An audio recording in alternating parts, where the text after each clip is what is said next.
आज मैं तुम्हें मात्र 90 मिनट्स में पूरा चैप्टर कवर कराने वाला हूं with tricks, with PYQs, with all important questions and expected questions भी। Magnetic effect of electric current, अब इसका मतलब क्या हुआ तो पहले उसको देख लेते हैं। आर्टिफिशियल मैग्नेट कौन सी होती हैं? What is magnetic field? So basically magnetic field होता क्या है, मैं तुम्हें एक एग्जांपल देता हूं। ये भी एक प्रीवियस ईयर क्वेश्चन में पूछा गया है, ये भी एक प्रीवियस ईयर क्वेश्चन में पूछा गया है, ये भी एक प्रीवियस ईयर क्वेश्चन में पूछा गया है। मैग्नेटिक फील्ड के बाद में हर चीज आपकी प्रीवियस ईयर में आई हुई है, मैं सारे क्वेश्चंस करवाऊंगा।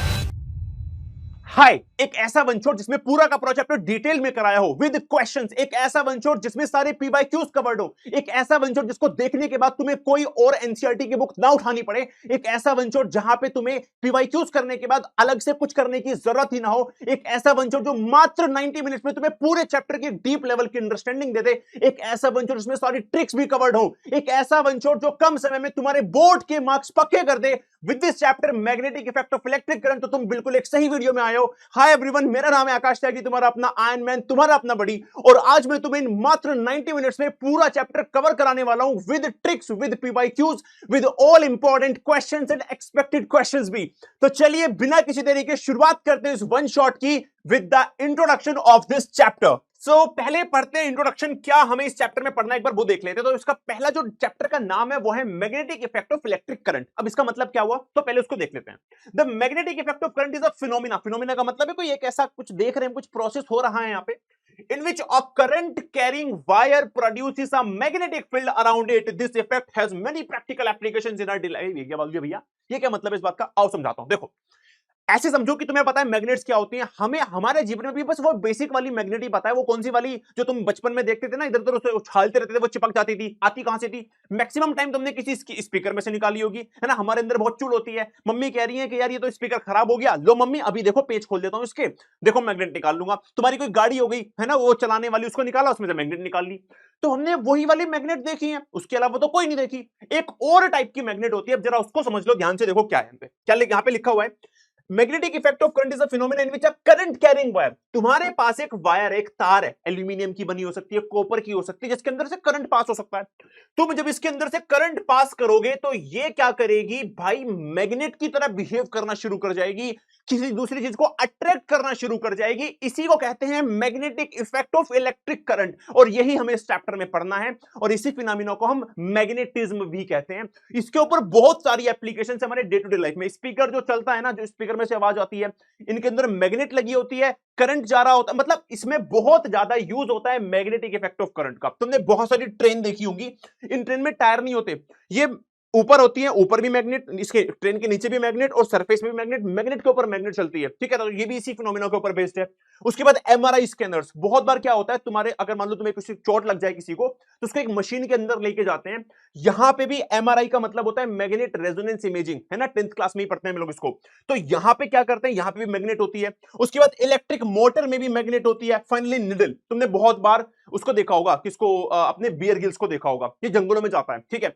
अब जंगलों में ये खो भी जाता है कभी कभार, हाँ, हमें वो पागल बना रहा होता है क्योंकि कैमरामैन सब वहीं पे रहते हैं, हमें ऐसा लगता है कि भाई अकेला चल रहा है, कुछ भी है ना, इसके पास तो कुछ है ही नहीं, जबकि ऐसा होता नहीं है, ठीक है। तो वो क्या दिखाता है हमें कि यार देखो मैं बीच में जंगल में हूं, अब मेरा मैप कह रहा है कि मुझे नॉर्थ में जाना है जिससे कि मैं वहां पहुंचूं, लेकिन नॉर्थ है कहां, चारों तरफ तो जंगल है, मुझे कैसे पता कहां नॉर्थ है। तो वो अपनी जेब से निकालते हैं इस गोले से, इस इंस्ट्रूमेंट को हम कहते हैं मैग्नेटिक कंपास। इसमें एक निडल होती है, और ये निडल बताती है कि भाई आपको नॉर्थ कहां मिलेगा। ये भी किसके ऊपर बेस्ड होती है, मैग्नेटिक इफेक्ट ऑफ करंट के ऊपर ही बेस्ड होती है। ये सारी चीजें हमें पढ़नी है। अगर तुम्हें लग रहा है कि भैया मैग्नेटिक फील्ड क्या होता है, करंट कैरिंग में वायर में कैसे हो जाएगी मैग्नेट की तरह भैया, तो ये सारी चीज के आंसर ही हमें इस वन शॉट में मिलने वाले हैं। देखते हैं, बड़ा मजा आएगा इस वन शॉट के अंदर। चलो ठीक है, तो ये हो गया इंट्रोडक्शन। अब सबसे पहले समझ लेते हैं कि मैग्नेट होती क्या है, नेचुरली मैग्नेट क्या होती है, पहले वो समझ लेते हैं। देखो जरा ध्यान से, तो बहुत सालों पहले क्या हुआ, बहुत सालों पहले क्या हुआ, एक नॉट साइंटिस्ट, एक शेफर्ड, मतलब हमें साइंस में ऐसा होता है ना कि एक साइंटिस्ट ने कुछ चीज निकाली है, कुछ फाइंड किया है, यहां पे ऐसा नहीं था। एक शेफर्ड थे जो बहुत सारी भेड़ बकरियों को चराने के लिए जा रहे थे जंगल में, ठीक है ना, पहाड़ों वाला कुछ एरिया था, ग्रीस की बात है। मैग्नस इनका नाम था, ठीक है, क्या नाम था इनका, मैग्नस इनका नाम था, और जिस जगह पे ये थे उसका नाम था मैग्नेशिया इन ग्रीस। तो ये बहुत सारी भेड़ बकरियों को चरा रहे थे, चराते चराते इन्होंने इनके पास में डंडी थी जिसका सहारा ले लेके चल रहे थे। उस डंडी के नीचे वाले एरिया में लगा हुआ था एक लोहे का कुछ क्लिप लगा हुआ था, इससे कि वो ठोस रहे, थोड़ा सा टूटे ना आसानी से। चल रहे थे, जैसे ही चलते चलते एकदम एक जगह रुके। देखा डंडी फंस गई, मतलब यार उठ ही नहीं रही है, उठाया, दम लगाना पड़ रहा है उठाने के लिए। यार ये क्या हो रहा है भाई, जादू हो गया है ना। पुराने समय के लोग ना जब ऐसी हरकतें होती थी ना, तो कुछ भी अनएक्सपेक्टेड होता तो कहते अरे भगवान ने कुछ किया है, भगवान का चमत्कार आ गया। इन्होंने ऐसा सोचा नहीं, इन्होंने सोचा ये क्या हो रहा है भाई, कहीं और रख के देखा, वहां नहीं हो रहा, फिर कहीं और रख के देखा, फिर से हो गया। तो किसी किसी पत्थर के ऊपर इन्होंने देखा कि इनकी डंडी चिपक जा रही है बिना किसी रीजन की वजह से। तो उन्होंने बोला कि यहां पे कुछ स्टोन ऐसे जिनके पास अट्रैक्टिव प्रॉपर्टीज है, जिनका नाम रख दिया गया लोड स्टोन, जस्ट बिकॉज उनके अंदर अट्रैक्टिव प्रॉपर्टीज है। अच्छा जी, the stone was named magnetite, और मैग्नेटाइट भी उसे ही बोला गया, क्यों? क्योंकि इन शेफर्ड का नाम मैग्नेस था। अरे कुछ इनके नाम से भी तो होना चाहिए, इन्होंने कुछ डिस्कवर की नई चीज, है ना। तो तब पाया गया कि कुछ रॉक्स के अंदर मैग्नेटिक प्रॉपर्टी होती है, उन्हें ही मैग्नेट बोल दिया गया, और वो ही हमारी होती है नेचुरल मैग्नेट, जिनके पास कुछ एबिलिटी होती है किसी दूसरे ऑब्जेक्ट को अपनी तरफ अट्रैक्ट करने की। वो ऑब्जेक्ट आयरन हो सकता है, कोबाल्ट हो सकता है, निकिल हो सकता है, ये केवल कुछ सेलेक्टिव एलिमेंट को ही अट्रैक्ट करती हैं। ये होती है हमारी क्या, अपनी नेचुरल मैग्नेट, कुछ ऐसे काम करती थी। ठीक है, अब इसकी कुछ प्रॉपर्टीज थी मैग्नेट की, वो देख लेते हैं। ध्यान रखना, ये कुछ ज्यादातर पेपर में नहीं आता है ना, ये तुमसे कोई नहीं पूछेगा लोड स्टोन क्या था, मैग्नेस कौन थे, नहीं पूछेंगे तुमसे कोई भी। हम हिस्ट्री जानने कि हुआ क्या था, हमें थोड़ा बहुत बेसिक पता करना है, इसके आगे तब जो भी पढ़ने वाले हैं वो पेपर में आएगा। ठीक है, तो प्रॉपर्टीज ऑफ मैग्नेट में पहली प्रॉपर्टी तो ये हो गई कि मैग्नेट जो होती है भाई, वो अट्रैक्ट करती है कुछ सेलेक्टिव एलिमेंट के पीसेस को, जैसे कि आयरन हो गया, निकिल हो गया, स्टील हो गया, कोबाल्ट हो गया। पहली प्रॉपर्टी बिल्कुल बेसिक है। अब जो दूसरी प्रॉपर्टी है ये बहुत इंपॉर्टेंट है, इसको ध्यान से देख लेना, एनसीईआरटी में दे रखी है, बड़ी इंपॉर्टेंट है। क्या है सेकंड प्रॉपर्टी? अगर हमने two ends of a freely suspended magnet, cylindrical magnet has always points towards north and south direction, the end। अब देखो इसका मतलब क्या है, देखो तुम्हारे पास लेट सपोज ये अर्थ है ना, सबको पता है ये अर्थ है ना, सबको पता है ये अर्थ है। अर्थ के पास अपनी भी एक मैग्नेटिक प्रॉपर्टी होती है, जैसे एक नेचुरल मैग्नेट होता है ना, वो किसी दूसरे से अट्रैक्ट होता है, रिपेल होता है, तो अर्थ के पास भी अपनी एक मैग्नेटिक प्रॉपर्टी होती है। ध्यान रखना, हर एक मैग्नेट की दो पोल होते हैं, एक नॉर्थ पोल और एक साउथ पोल। तो ये मेरे पास अर्थ है, तुम्हें सबको पता है कि अर्थ भी एक मैग्नेट है, तो मान लेते हैं हम यहां पे ये साउथ है, ये नॉर्थ है अर्थ की मैग्नेट का, अर्थ की अपनी एक मैग्नेटिक प्रॉपर्टी है। ठीक है, अच्छा जी, हर एक मैग्नेट के दो पोल होते हैं, ठीक है, साउथ और नॉर्थ। अब अगर तुमने इसके जस्ट ऊपर बराबर में एक ऐसे लटका दी कोई नेचुरल मैग्नेट, है ना, उस नेचुरल मैग्नेट का भी कोई साउथ और नॉर्थ पोल होता है, कोई दो पोल होते हैं हर मैग्नेट के, तुमने लटका दी, तो वो खुद से ऐसे घूम जाएगी। मान लो तुमने ऐसे लटका दी, है ना, ये मैग्नेट है, नॉर्थ पोल साउथ पोल, ये अपने आप एक ऐसी डायरेक्शन ले लेगी जहां पे तुम्हें देखने के लिए मिलेगा। देखो जरा ध्यान से, ये हो जाएगा तुम्हारा मैग्नेट का नॉर्थ और मैग्नेट का साउथ हो जाएगा यहां पे। अब ऐसा हो क्यों रहा है? ऐसा हो रहा है थर्ड प्रॉपर्टी की वजह से, क्योंकि थर्ड प्रॉपर्टी ये कहती है कि हर एक मैग्नेट के दो पोल होते हैं, नॉर्थ साउथ। कोई एक मैग्नेट का नॉर्थ दूसरे मैग्नेट के साउथ से अट्रैक्शन दिखाता है, अपोजिट अट्रैक्शन दिखाते हैं, और तुम्हारे जो एक दूसरे के अपोजिट होते हैं, मतलब अनलाइक होते हैं या फिर लाइक होते हैं, वो रिपल्शन दिखाते हैं। जैसे नॉर्थ जो है साउथ से तो अट्रैक्शन दिखा रहा है, लेकिन नॉर्थ के दूर भाग रहा है, और ऐसे ही साउथ नॉर्थ से अट्रैक्शन दिखा रहा है। इस वजह से जब भी कभी आप एक मैग्नेट को सस्पेंड करोगे कहीं भी खड़े होके, तो वो ऐसे पॉइंट आउट करेगी कि नॉर्थ साउथ और साउथ नॉर्थ। इसी वजह से अगर तुम बात करो किसका, अपनी अर्थ का, तो जिधर अर्थ की मैग्नेट का साउथ होता है वो ज्योग्राफिकल नॉर्थ होता है, अपना नॉर्थ होता है। क्या होता है? ज्योग्राफिकल नॉर्थ होता है। भैया ये क्या मतलब है? देखो, हम जिस कंपास का इस्तेमाल करते हैं वो इसी के ऊपर बेस्ड है। कैसे बेस्ड है? हम उसको कंपास को लेकर खड़े हुए, है ना, उसने जहां मुझे नॉर्थ दिखाया एक्चुअली में वो साउथ की तरफ अट्रैक्टेड है, लेकिन मैं उसको क्या डायरेक्शन मानूंगा? नॉर्थ मानूंगा, क्योंकि मैं उसको नॉर्थ मान के चलूंगा, क्योंकि उसने मुझे कंपास में नॉर्थ दिखाया है। तो मेरे लिए वो क्या होगा? ज्योग्राफिकल नॉर्थ होगा। मान के चलो, अब मैं अगर इसकी बात करूं, नीचे वाला क्या हो जाएगा? ज्योग्राफिकल साउथ हो जाएगा, ज्योग्राफिकल साउथ हो जाएगा। बात सबको समझ में आ रही? नहीं समझ? जल्दी मुझे बताओ, जल्दी मुझे बताओ। मैंने अपनी कंपास को यहां पे खड़े होके देखा और उसने मुझे अपनी नॉर्थ वाली जो साइड है वो दिखाई सामने, मान लो सामने दिखाई नॉर्थ वाली। अब जब उसने नॉर्थ वाली सामने दिखाई तो एक्चुअली में मैंने अर्थ का नॉर्थ मान लिया उधर सामने की तरफ, लेकिन एक्चुअली में अगर मैं अर्थ की मैग्नेट का देखूंगा तो वहां कौन होगा? साउथ होगा। क्यों? ये नॉर्थ वहां तब जा रहा है जब वहां पे साउथ इसको मिल रहा है। नॉर्थ इस तरफ कब जा रहा है? जब इसको साउथ दिखाई दे रहा है, क्योंकि साउथ से अट्रैक्शन कर रहा है। लेकिन मैं इसको मानूंगा क्या? अर्थ का नॉर्थ, क्योंकि मैं इसको देख के नॉर्थ समझ के चल दूंगा। तो ज्योग्राफिकल नॉर्थ और ज्योग्राफिकल साउथ। आई होप कि आपको ये बात समझ में आ गई, लिखा भी हुआ है।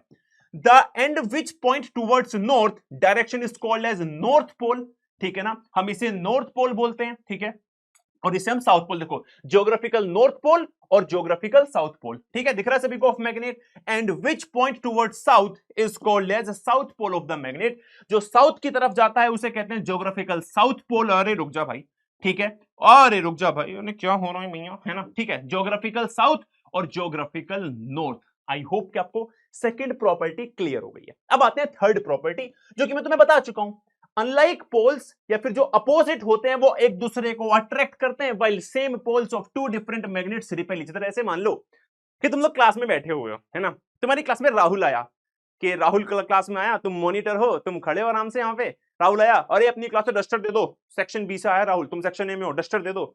हट्टे राहुल, डस्टर देंगे तो चल निकल मार यहाँ से, करते हो ना, ऐसे करते हो ना। लेकिन राहुल की जगह रिया आ जाए, रिया कह रही है कि हमें सेक्शन बी में डस्टर चाहिए, रिया डस्टर चाहिए, मेरे पास एक्स्ट्रा है, लो लो डस्टर लो, चौक भी है, रिया दो चौक दे दो, रिया दो सीट खाली पड़ी है, इनको अपनी क्लास में ले जाओ, हमें जरूरत नहीं है इनकी। करते हो ना, ऐसे करना, क्यों करते हो? क्योंकि तुम अट्रैक्टेड हो ना कि राहुल से, किससे? रिया से, अपोजिट अट्रैक्ट करते हैं। तो समझ रहे हो बात को? तो यहां पे साउथ नॉर्थ की तरफ अट्रैक्शन दिखाता है, नॉर्थ साउथ की तरफ अट्रैक्शन दिखाता है, लेकिन नॉर्थ साउथ और साउथ एक दूसरे को रिपेल करते हैं, नॉर्थ और नॉर्थ एक दूसरे को रिपेल करते हैं। देखो जरा, नॉर्थ साउथ अट्रैक्ट कर रहे हैं और नॉर्थ नॉर्थ रिपेल कर रहे हैं, पीछे भाग जाएगी जब इसके सामने आप नॉर्थ लाओगे। तो ये अपनी तीन प्रॉपर्टी हो गई जो आपको याद रखनी है प्रॉपर्टीज ऑफ मैग्नेट में। बात करें टाइप्स ऑफ मैग्नेट की, तो सिंपल सी बात है, देखो नॉर्मली हमारी जो मैग्नेट है एक ऑब्जेक्ट है जो कुछ अट्रैक्ट करती है, कुछ पीसेस को, आयरन वगैरह को, इन सबको। अब टाइप्स ऑफ मैग्नेट में एक होती है नेचुरल मैग्नेट, जो आपको अर्थ से मिलती है, चट्टानों से मिलती है, और उसको फिर तुम आर्टिफिशियल मैग्नेट भी बना लेते हो। देखो समझो, तुम आर्टिफिशियल मैग्नेट कौन सी होती हैं? तुमने अपना स्पीकर खोल दिया, फाड़ दिया उसे बीच से, है ना, ये मम्मी एकदम एक्सपेरिमेंट करूंगा आज, उसमें से निकली एक गोल चुंबक। क्या वो गोल चुंबक तुमने अर्थ के स्टोन में से निकाली है? गोल बनी हुई कैसे आ जाएगी? तुमने उसको अपने अकॉर्डिंग एक शेप दी है, उसको तोड़ा मरोड़ा है, मतलब आर्टिफिशियली तुमने उसको बनाया है। तो एक होती है नेचुरल, जो बिल्कुल अर्थ क्रस्ट वहां से मिली है, चट्टानों से मिली है, एक होती है आर्टिफिशियल जो तुम बनाते हो। उसी में एक होती है इलेक्ट्रोमैग्नेट, जो हमें इस पूरे चैप्टर में एक्चुअली में जिसके पार्ट को हम पढ़ रहे हैं, मतलब ये कौन सी होती है?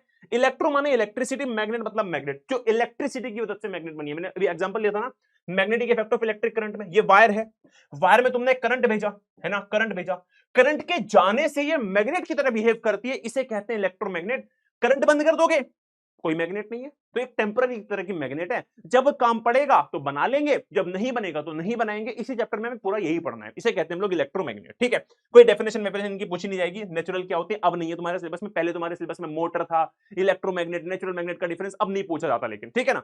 चलिए अब देखते हैं, सबसे पहले तुम्हें मैंने अभी थोड़ी देर पहले, जब पहले पेज पे मैंने तुम्हें दिखाया था, वहां पे एक वर्ड लिखा आया था मैग्नेटिक फील्ड। देखो ये मैग्नेटिक फील्ड, तुम्हारा दिमाग घूम गया, भैया मैग्नेटिक फील्ड क्या होता है?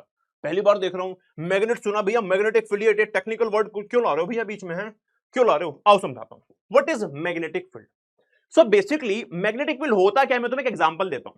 मान लो, चलो मैं तो तुम्हें बड़ा अच्छा लगता हूं, अरे भैया आप तो एकदम सज्जन आदमी हो यार, एकदम बढ़िया, हमारा इतना करते हो यार हमारे लिए, हैं आप तो बहुत बढ़िया आदमी हो, लेकिन कहीं कहीं तुम किलस जाते हो कभी कभी, है ना। किस किस से किलस जाते हो? यार टीचर है बहुत मारते हैं यार, यार ये वाले टीचर बहुत मारते हैं स्कूल में यार, ये तो एकदम सूद के रख देते हैं, जब देखो मारते रहते हैं यार, कोई बात है? अब तुम समझना मेरी बात को, तुम टीचर से कब डरते हो? जब तुम स्कूल में एंट्री ले जाते हो। तुम स्कूल में एंट्री लिए, अब तुम्हें पता है ये जो गोला है ना स्कूल का, ये जो स्पेस है, ये जो स्पेस है यहाँ पे, ये जो मेरी क्लास है, इस वाली क्लास में ना भाई टीचर का दबदबा है। अगर मैं जैसे ही देख लो गोला कितना सेट बना है भाई सब एकदम, है वो अभी एकदम वो कर दूं, एक बार गेम खिला दूं तुम्हें 98% 99%, ठीक है। चलो जैसे ही तुम इसमें एंटर कर गए, ये तुम्हारा स्कूल है, जैसे ही तुम इसमें एंटर कर गए, यहां पे स्कूल में दबदबा है टीचर का, तुम्हें टीचर लपेट सकता है, पेलेगा तुम्हें अगर तुमने कुछ भी कर दिया तो, है ना, होगा ऐसे ही। लेकिन जैसे तुम यहां से बाहर निकले, अब तुम राजा हो। सर अब मत कह देना कुछ भी, स्कूल से बाहर निकल चुका हूं, अब आपका दबदबा खत्म हो चुका है, स्कूल तक मार सकते हो सर, ऐसे तो ना मैं सड़क पे घूमने जा रहा हूं, आपने मुझे तपेड़ दिया ऐसे कैसे, मैं ना सर ऐसे तो नहीं होगा सर। तो एक हर एक चीज का, हर एक ऑब्जेक्ट का एक इन्फ्लुएंस ऑफ एरिया होता है, समझ रहे हो बात को? इन्फ्लुएंस ऑफ एरिया होता है, वहीं तक उसका इन्फ्लुएंस होता है, उसके आगे नहीं होता, है ना। मम्मी के पास में बैठे तुम्हारा इन्फ्लुएंस ऑफ एरिया थोड़ा सा बड़ा होता है, मम्मी कुछ भी कहती है तो ऐसे टाल देता हूं, मम्मी बाद में कर लूंगा। पापा का इन्फ्लुएंस ऑफ एरिया बहुत बड़ा है, तुम पापा के बराबर में जाओ, बैठ जाओ और तुम कुछ बोल के देख लो, क्या लपेटेंगे तुम्हें? पापा का इन्फ्लुएंस ओवर क्योंकि बड़ा है, स्पेस बड़ा है, पापा पता है कहीं पे चला जा तो वहीं पे लूंगा आके, ठीक है ना? तो समझ रहे हो, मतलब मारूंगा तुझे आके, ठीक है, ज्यादा बकवास मत कर। तो ऐसे ही हर एक मैग्नेट जिस एरिया में फोर्स ऑफ अट्रैक्शन दिखाती है, रिपल्शन दिखाती है, उस एरिया को उसका इन्फ्लुएंस एरिया माना जाता है ना, एरिया ऑफ इन्फ्लुएंस, और उसी को कह देते हैं मैग्नेट का अपना फील्ड। मतलब the space or region around a magnet or a current carrying conductor in which its influence can be felt by any magnetic substance is called as magnetic field। मतलब इसका यह हुआ, जैसे मान के चलो कि मैंने ना यहां पे एक मैग्नेट रख दी, लेट्स सपोज ये एक मैग्नेट है, ठीक है, ये इसका नॉर्थ पोल है, ये इसका साउथ पोल है ना। मैंने एक यहां पे एक छोटी सी मैग्नेट रखी, ठीक है। सपोज कर लेते हैं कि इस मैग्नेट का अगर मैंने दूसरी मैग्नेट यहां रखी और एक बार मैंने रखी यहां पे, मुझे बताओ क्या जरूरी है कि इन दोनों मैग्नेट पे फोर्स ऑफ अट्रैक्शन रिपल्शन लगेगा? आंसर है नहीं भैया, ये बहुत दूर रखी है, इस पे नहीं लगेगा, पास वाली पे लगेगा। क्यों? ऐसा क्यों होता है? तुमने देखा है ना, दो मैग्नेट को जब दूर रखते हो तो कुछ नहीं होता, पास पास पास थोड़ा और पास लगेगा एकदम चिपक जाएंगी। क्यों? क्योंकि जैसे ही वो एंटर करेगी उसके एरिया ऑफ इन्फ्लुएंस में तुरंत तभी काम करेगी उसका मैग्नेटिक कैरेक्टर। इसका मतलब यह हुआ हर मैग्नेट के चारों तरफ एक स्पेस है जिसको माना जाता है मैग्नेट का फील्ड, वहीं पे मैग्नेट अपना इफेक्ट दिखा सकता है, अदरवाइज नहीं दिखा सकता, और इसी एरिया को हम कहते हैं मैग्नेटिक फील्ड। क्या कहते हैं? मैग्नेटिक फील्ड कहते हैं। एक नंबर में आपसे पूछा जाएगा तो बेटा बता देना मैग्नेटिक फील्ड क्या होता है। समझ में आ गई बात? ठीक है, डेफिनेशन क्लियर है, मैग्नेटिक फील्ड क्या होता है समझ में आ गया। चलो भैया समझ में आ गया, अब आगे बताओ, आगे बताओ। अब आपको पता कैसे चलेगा? पहले तो आपके मन में क्वेश्चन आएगा, भैया मुझे कैसे पता चलेगा कि मैग्नेट का जो इफेक्ट है वो इसमें है? तो सिंपल सा काम आपको करना है, आप एक काम करना, आप इस कंपास को लेके जाना, यहां से, ये कंपास दिख रहा है आपको, ठीक है, ये कंपास दिख रहा है, हाँ जी कंपास दिख रहा है। अब ये जो कंपास होता है ना, ध्यान रखो इस कंपास में एक ऐसा एक एरो होता है, ठीक है, ये जो एरो होता है ना, ये जो एरो ऊपर आपको दिख रहा है, ये हमेशा नॉर्थ को पॉइंट करता है और इसकी जो टेल होती है वो हमेशा साउथ को पॉइंट करती है, ठीक है। अच्छा, तो जब भी तुम किसी मैग्नेट के यहां पे तुमने मैग्नेट लेके गए, ठीक है, ये मान के चलो इसका नॉर्थ पोल है, इसका साउथ पोल है, ठीक है, तुमने अगर इस कंपास को यहां रख दिया तो मुझे खुद बताना इसका एरो कैसे होगा बेटा, क्या ऐसे होगा कि नहीं होगा? खुद सोच समझ के बताओ मुझे, क्यों भैया ऐसे क्यों होगा? मैंने क्या बोला, टेल साउथ है और जो अपना हेड है वो नॉर्थ है, नॉर्थ साउथ को अट्रैक्ट करता है तो साउथ वाला इधर हो जाएगा, नॉर्थ वाला दूर चला जाएगा। अगर तुम यहां पे एक और रख दो तो क्या ऐसे ही होगा? फिर से अगर तुम यहां पे रखोगे तो ऐसे होगा। भैया ऐसे क्यों होगा? देखो ना, अपना जो ये वाला है south, oh my God guys, isn't it a very bad mistake? हाँ, यहां पे ऐसे होगा। कैसे? ऐसे, ऐसे, है ना, क्योंकि नॉर्थ साउथ की तरफ रहता है। समझ रहे हो बात को? ये साउथ है तो नॉर्थ यहां पे आएगा, और ये पीछे वाला साउथ है तो उसका नॉर्थ, इस तरीके से। आप यहां पे रखोगे कंपास को, कैसे दिखाएगा? ऐसे दिखाएगा, है ना। उसके बाद अगर मान लो आप एक कंपास को यहां रखो तो बेटा ऐसे दिखाएगा। अरे हाँ या ना, जल्दी से मुझे बताओ, जल्दी से मुझे बताओ। अगर आप यहां रखो तो ऐसे दिखाएगा, अगर आप यहां रखो तो ध्यान देना, ध्यान देना, ये जो एरो है आपका अभी तो नॉर्थ दिखा रहा है, यहां पे भी नॉर्थ है, ये धीरे धीरे एरो ऐसे मुड़ना शुरू हो जाएगा क्योंकि उधर साउथ है ना। तो धीरे धीरे कैसे हो जाएगा? ऐसे हो जाएगा। यहां अगर देखोगे तो बेटा यहां पे कैसा हो जाएगा? यहां पे ऐसा हो जाएगा। समझ रहे हो बात को? तो ऐसे जाते जाते जाते जाते जाते जाते वो आपको कुछ ऐसा दिखाई देने लगेगा। तो आप अगर ध्यान से देखोगे तो कुछ ऐसी आपको डायरेक्शन दिखाई देगी कंपास पे कि ऐसे कुछ जाके यहां से इस तरीके से। तो समझ में आ रही है बात? आपको इंफ्लुएंस मिल जाएगा जहां जहां आप कंपास रखोगे, जैसे ऊपर का इतना इंफ्लुएंस हो गया, नीचे का इतना इंफ्लुएंस हो गया। और अगर आप इन सारे कंपास को लगा के देखोगे तो आपको दिखेगा ये जो एरो से पूरी लाइन बन रही है ना, ये यहां से निकलती हुई और यहां पे एंट्री करती हुई दिखाई देगी, यहां से निकलती हुई और यहां पे एंट्री करती हुई दिखाई देगी। और जब इन सारी लाइन को आप ड्रॉ कर लोगे हर जगह रख के, तो आपको ना यहां पे सारी की सारी लाइन ऐसी दिखाई देंगी, सारी की सारी लाइन ऐसी ही दिखाई देंगी, सबकी सब लाइन ऐसी ही दिखाई देंगी, सारी की सारी लाइन ऐसी दिखाई देंगी। और इन्हीं लाइंस को ड्रॉ करने के बाद, ड्रॉ कैसे की? कंपास की मदद से, इन्हीं को कह दिया जाता है मैग्नेटिक फील्ड लाइंस। क्या होती है magnetic field lines? Magnetic field lines are the imaginary lines which represent the magnetic field. It is a path either straight or curved, the tangent to which at any point gives the direction of magnetic field at that point. मतलब समझाऊंगा, इसका tension ना लो। ये कह रहा है कि जब आप एक मैग्नेट के चारों तरफ बार बार कंपास रखोगे तो वो आपको एक एक लाइन बना देगी उसके डायरेक्शन का, कुछ इस तरीके से आप देख पा रहे हो, यहां पे दिख रहा है सभी को। और क्योंकि नॉर्थ से आपको एरो इधर दिखाई दे रहा है, साउथ में एरो आपको इधर दिखाई दे रहा है, तो आपको ऐसा लगेगा नॉर्थ से निकल रही हैं और साउथ में एंटर कर रही हैं। इन्हीं लाइन को जब आप ड्रॉ कर दोगे कंपास की मदद से, इन्हीं कहते हैं मैग्नेटिक फील्ड लाइंस। क्या कहते हैं? Magnetic field lines. कुछ ऐसा आपको दिख रहा है, यहां पे दिख रहा है सभी को, देखो ऐसे ऐसे करके लाइंस, तो इन्हें हम क्या कह देते हैं? Magnetic field lines. किसकी मदद से किया है? हमने किया है एक कंपास की मदद से ऐसा काम। कोई दिक्कत वाली बात तो नहीं है, समझ में आ रहा है ना? ठीक है ना, बहुत बढ़िया, लड्डू समझ में आ रहा है, बहुत बढ़िया भैया। ठीक है, तो ऐसे करके आप करते हो। अब ये क्या लिखा है? टेंजेंट का मतलब क्या है? देखो, जब आप, मैं एक और नया डायग्राम यहां पे बनाता हूं। जैसे मान लो आपके पास ये एक मैग्नेट है ना, ये आपके पास एक मैग्नेट है, यहां पे आपका नॉर्थ है, यहां पे आपका साउथ है। आपने जब ये रखा बार बार कंपास, तो आपको बार बार क्या मिला? एक यहां पे डायरेक्शन मिल गई, देखो आपको यहां पे, ठीक है ना। ये आपका ऐसे था, ठीक है, उसके बाद ये आपका ऐसे था, ठीक है, फिर आपका ऐसे था, ठीक है ना, फिर ये ऐसे मुड़ते मुड़ते आपका मुड़ जाएगा, है ना, मुड़ते मुड़ते आपका ये मुड़ने लगेगा और वहां जाते जाते आपका ऐसा बन जाएगा, ठीक है ना। एक जगह पे आके आपका सीधा हो जाएगा ऐसे करके, इस तरीके से करके, तो ऐसे जाएगा, ऐसे मुड़ते मुड़ते इस तरीके में हो जाएगा। तो यहां से आपकी ऐसे करके आप जहां जहां कंपास रखोगे आपको कुछ ऐसा ही देखने के लिए मिलेगा, ठीक है ना। ठीक है, कुछ ऐसा ही आपको क्या मिलेगा? अरे रुक जा भाई, हाँ, कुछ ऐसा ही आपको क्या मिलेगा? यहां पे देखने के लिए मिलेगा, ठीक है। इन्हें कह दिया हमने मैग्नेटिक फील्ड लाइंस कह दिया। अगर कोई दिक्कत नहीं है तो जल्दी से मुझे बताओ, बातें सभी को समझ में आती हैं? अब ये टेंजेंट का मतलब क्या था वो समझ लो।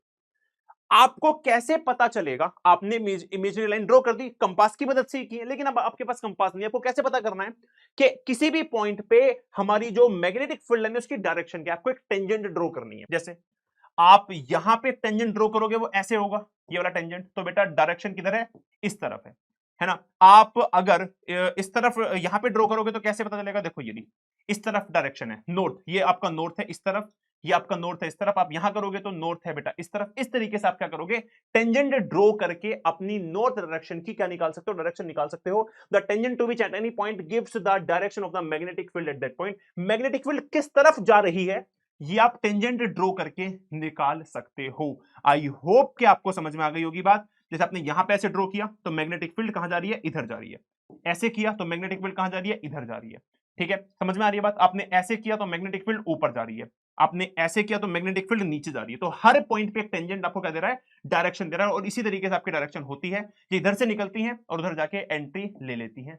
This is what we called as magnetic field lines. और टेंजेंट आपको क्या देती है? डायरेक्शन ऑफ मैग्नेटिक फील्ड देती है। समझ आ गई बात? ठीक है, ये हो गया आपका मैग्नेटिक फील्ड लाइंस। आगे बढ़ते हैं। अब कोई एक्टिविटी है हमारे पास जिससे हम इन इमेजिनरी लाइंस को प्रूफ कर सके प्रैक्टिकली? हाँ, एक है। इसका नाम है magnetic field lines of a bar magnet. पहले तो समझो बार मैग्नेट क्या है। जितनी बार भी मैं मैग्नेट बना रहा हूं, ये एक बार, एक चॉकलेट बार की तरह है ना, तो इसे कहते हैं बार मैग्नेट, है ना, जिसको हम एक शेप देते हैं, एक क्यूबॉइडल शेप देते हैं, हम बार मैग्नेट कहते हैं। अब इस बार मैग्नेट की जो हमने बनाई है, ये सारी की सारी लाइंस आपको सारी सारी दिख रही है, कर्व बीच में आपको स्ट्रेट दिखती है, यहां पे आपको कर्व दिखाई देती है। इनका प्रूफ क्या है? तो प्रूफ सिंपल है। आपने क्या करना है? एक ब्लैक पेपर लेना है, ऐसे से उसको सीधा बिछा देना है। बिछा दिया, उसके नीचे आप रख दो एक बार मैग्नेट। मतलब अब इस पेपर के नीचे बार मैग्नेट है, साउथ नॉर्थ आपका ऐसे इस तरीके से।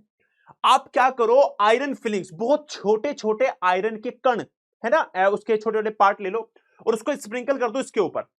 क्या होगा कि ध्यान से आप इसको देख सकते हो कि भाई यहां से ऐसे करके सारी की सारी आयरन फिलिंग्स ऐसे करके बेटा क्या हो जाएंगी? अरेंज हो जाएंगी। कैसे अरेंज हो जाएंगी? देखो जरा, ऐसी इस डायरेक्शन में सारी की सारी कुछ अरेंज हो जाएंगी। आई होप कि आपको दिखाई दे रहा है। दिखाई सभी को दे रहा है कि नहीं? जल्दी से मुझे बता दो। इस तरीके से वो क्या हो जाएंगी? अरेंज होने लगेंगी। और जब ये ऐसे अरेंज होंगी, देखो आपको सारी हर जगह दिख रहा होगा, है ना, आपको प्रूफ हो जाएगा कि भाई magnetic field lines bar magnet के चारों तरफ कैसे अरेंज होती हैं। बात समझ में आ रही है सभी को? ठीक है, चलिए, बहुत बढ़िया। अब इन सारी मैग्नेटिक फील्ड लाइंस जो हम ड्रॉ करते हैं बार मैग्नेट की, इनकी प्रॉपर्टीज क्या होती हैं? कैसी कैसी प्रॉपर्टीज, जहां से क्वेश्चन आएंगे पेपर में। पेपर में 100% क्वेश्चन, देखो ध्यान से, ये भी एक प्रीवियस ईयर क्वेश्चन में पूछा गया है, ये भी एक प्रीवियस ईयर क्वेश्चन में पूछा गया है, ये भी एक प्रीवियस ईयर क्वेश्चन में पूछा गया है। मैग्नेटिक फील्ड के बाद में हर चीज आपके प्रीवियस ईयर में आई हुई है, मैं सारे क्वेश्चंस करवाऊंगा। पहले कर लेते हैं प्रॉपर्टीज ऑफ मैग्नेटिक फील्ड। पहली बात, पहली property, the magnetic field lines originate from north pole of the magnet and end into the south pole. आगे मैंने लिखा हुआ है they make a close continuous curves. इसका मतलब क्या है, मतलब समझना ध्यान से। अगर मैं तुमसे एक सिंपल भाषा में बताऊं ना, अगर मैं तुम्हें एक सिंपल भाषा में बताऊं, मैं यहां पे तुम्हें बताता हूं, देखो हमें ऐसा लगता है कि रियलिटी में डायग्राम ऐसा होता है, लेकिन डायग्राम रियलिटी में पता है कैसा होता है? रियलिटी में डायग्राम कुछ ऐसा होता है, जो एक अपनी जो भी यहां से कोई कर्व मैंने वो बनाई मैग्नेटिक फील्ड लाइन, वो ऐसे करके अंदर से भी पास होती है। आपको ध्यान रखना है हमेशा इस तरीके से, ठीक है ना? इस तरीके से गाइज वो अंदर से भी पास होती है। तो अंदर वो क्या होती है, स्ट्रेट लाइंस आपको दिखाई पड़ती हैं, लेकिन वो एक कॉन्टिन्यूअस कर्व होती है। ध्यान रखना, ये कभी भी ना कहीं से स्टार्ट होती ना ही कहीं एंड होती, क्योंकि कॉन्टिन्यूअस कर्व्स होती है। क्या होती हैं? कॉन्टिन्यूअस कर्व्स होती हैं। क्या होती है, जल्दी से बताओ मुझे। कॉन्टिन्यूअस कर्व्स होती हैं। क्या होती है? कॉन्टिन्यूअस कर्व्स होती है। तो अंदर आपको स्ट्रेट लाइन देखने के लिए मिलती हैं। तो हमेशा आपको ध्यान रखनी है कि ये कॉन्टिन्यूअस कर्व होती है। कह देते हैं कि नॉर्थ पोल से स्टार्ट होती है, साउथ पोल पे एंड होती है, जस्ट इस एरो को देख के। क्योंकि हमें कंपास ने एरो बताया था कि यहां से हमारा जो कंपास है उसकी निडल ऐसी थी, तो हम उस एरो को मान लेते हैं नॉर्थ से south, otherwise they are the continuous curve. ये क्या होती है? कॉन्टिन्यूअस कर्व होती है, अंदर तक कोई स्टार्टिंग कोई एंडिंग पॉइंट नहीं होती। दूसरा, magnetic field lines come closer to one another near the poles of a magnet, but they are widely spread at at other places. This is because magnetic field strength is strongest near the pole. अब एक बात समझना मेरी, तुम्हें कहां लगता है कि मैग्नेटिक फील्ड का नॉर्थ पोल कहां पे है? यहां पे है। ये आपका नॉर्थ पोल है, साउथ पोल है। अब अगर एक बात नोटिस करोगे, जितना आप नॉर्थ और साउथ से दूर जाते हो, इनके बीच में गैप बढ़ जाता है, जबकि यहां पे गैप देखो कितना कम है। तो यहां पे गैप कम क्यों है, वहां पे ज्यादा है? क्योंकि ये बात बताती है, ये हमें एक्सपेरिमेंट ये बताता है कि यहां पे क्योंकि मैग्नेट से बहुत दूर हो गए हो आप, तो मैग्नेट की स्ट्रेंथ कम हो गई है। बात समझ रहे हो? भाई स्कूल तो है, आप तो बैठे हो अपनी क्लास में, अब पीटीआई सर घूम रहे हैं ग्राउंड में, तो इसका मतलब ये थोड़ा ना है कि वहां से आपको यहां पे मार देंगे, आपके पास आना पड़ेगा ना आपको बेलने मतलब मारने के लिए। समझ रहे हो बात को? तो यहां पे ज्यादा स्ट्रेंथ होगी, यहां पे कम स्ट्रेंथ होगी, और ये हमें प्रूव करता है हमारी ये वाली प्रॉपर्टी को कि स्ट्रेंथ कहां ज्यादा होती है? नियर द पोल। अगली property, the magnetic field lines from a closed loop, जो मैंने आपको बताया, outside the magnet they travel on a curved path from north to south pole, and inside the magnet they travel parallel to one another from south to north. ये बड़ा important point है, ध्यान से देखो। जो मैंने अभी ये डायग्राम बनाया तुम्हारे सामने, अगर मैं तुमसे पूछूं कि कैसे ट्रेवल कर रही है, यहां से आप एरो को ऐसे बनाओगे और ये कैसा दिखेगा? नॉर्थ से साउथ दिखेगा, लेकिन अंदर आप इसको देखोगे तो कैसा है? साउथ टू नॉर्थ है कि नहीं है? Continuous curve. बाहर से आपको लग रहा है, बाहर वाली लग रही है आपको नॉर्थ से साउथ, लेकिन अंदर वाली उल्टी हो गई ना।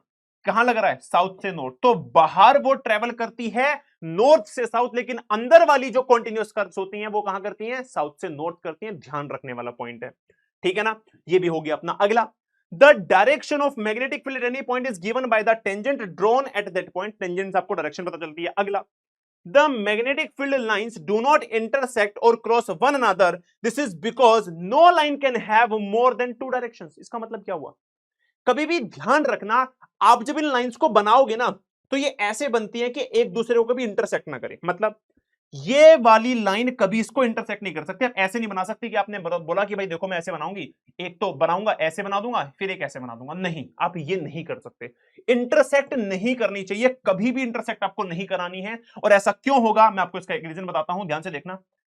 अगर आप ऐसा करोगे, अगर आप ऐसा करोगे तो ध्यान दो, मान के चलो कि ये एक लाइन का आपने टेंजेंट ऐसे बना दिया। अब मान लो आप इसको नीचे ले जा रहे हो, आप इसको नीचे ले जा रहे हो कि भाई मैं इसको इंटरसेक्ट करवाऊंगा, है ना?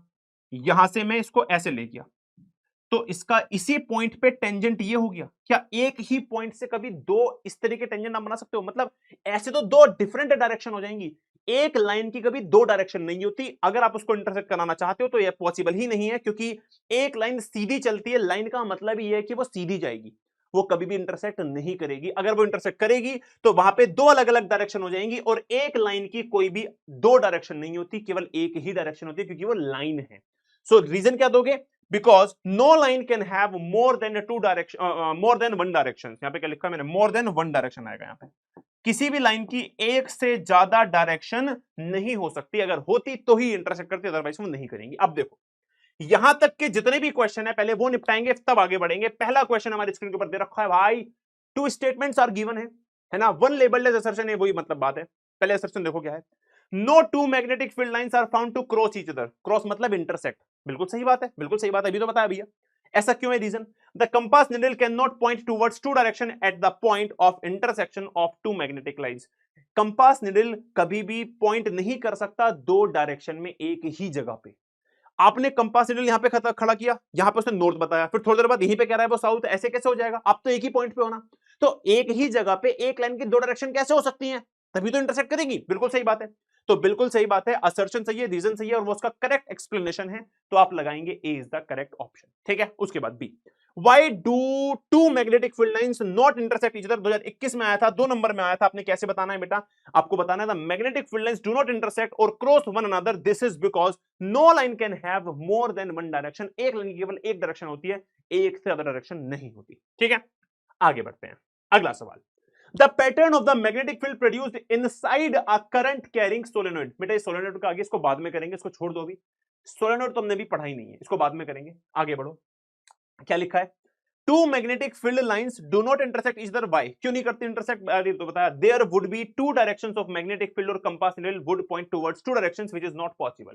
आगे, how is a uniform magnetic field in a given region represented, draw a diagram to support your answer. Uniform magnetic field, uniform magnetic field का मतलब क्या होता है, जहां पे आपको जो लाइंस हैं वो एक जैसी दिखाई पड़ती है। एक एग्जांपल मैं आपको देता हूं, ये आपकी बार मैग्नेट है, ठीक है, ये आपकी बार मैग्नेट है, सही बात है।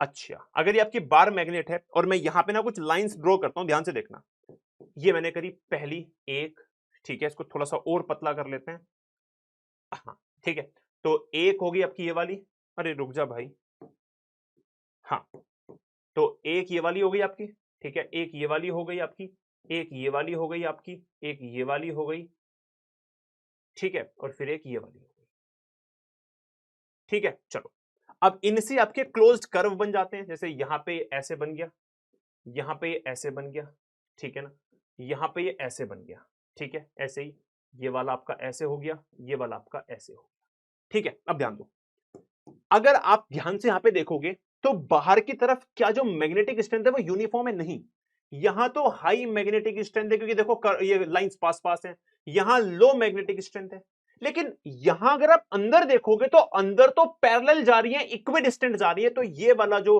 स्ट्रेंथ है मैग्नेटिक फील्ड की, ये यूनिफॉर्म है, कैसी है, यूनिफॉर्म है।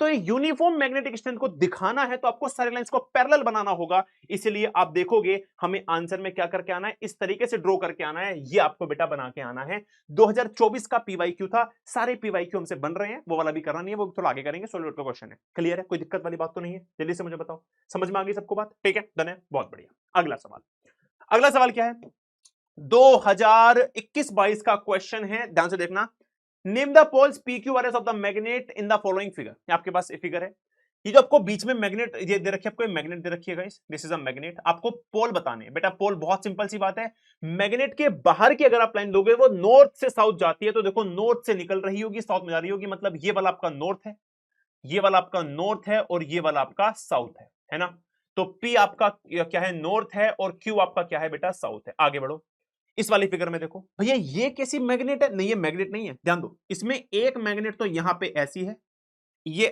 अलग मैग्नेट है, ये अलग मैग्नेट है, इसको समझने का तरीका आपने इसने डायग्राम थोड़ा कंफ्यूजिंग बनाया था, लेकिन इस तरीके से। अब भैया ये क्या हो रहा है, एक मैग्नेट से दूसरी तरफ, इसका मतलब क्या हुआ, देखो मतलब समझाता हूं, मतलब देखो ध्यान से देखना, किसी भी मैग्नेट में नॉर्थ से निकलती है, साउथ में जाती है, अगर इस मैग्नेट से यहां से एक रे निकल रही है और वो ऐसे जा रही है, तो मतलब ये नॉर्थ होगा। अब वो भैया ऐसे तो जाती नहीं है ना, आपने तो ये बोला था ना कि ऐसे निकल के जाएंगी, ध्यान से देखो, वो ऐसे जाती, जब यहां उसको साउथ मिलता तो साउथ में ऐसे आती वो, लेकिन उसको उसके ज्यादा पास इस मैग्नेट का साउथ मिल गया, मतलब नहीं समझे, देखो ऐसे मान के चलो ये आपका नॉर्थ साउथ है, ठीक है ना, और ऐसे मान लो, हाँ ये आपका साउथ है, आपका नॉर्थ है, और फिर ये आपका साउथ है और ये नॉर्थ है, इसको ऐसे जाना था, लेकिन ये वाला तो साउथ फिर भी दूर है, ये वाला पास है, तो ये क्या करेगा, यहीं भाग जाएगा, यहीं भाग जाएगा, आधी यहीं भाग जाएंगी, समझ रहे हो बात को, क्योंकि ये वाला साउथ ज्यादा पास है। तो अभी आपको ये वाला डायग्राम दिखाई दे रहा है, वो उधर जाने की जगह उधर जा रहा है, और नॉर्थ से अगर कुछ उधर जा रहा है तो वो साउथ होगा, तो यहां पे क्या हुआ, जो सेकंड वाली आपका आर जो है वो नॉर्थ है, जो एस है वो साउथ है।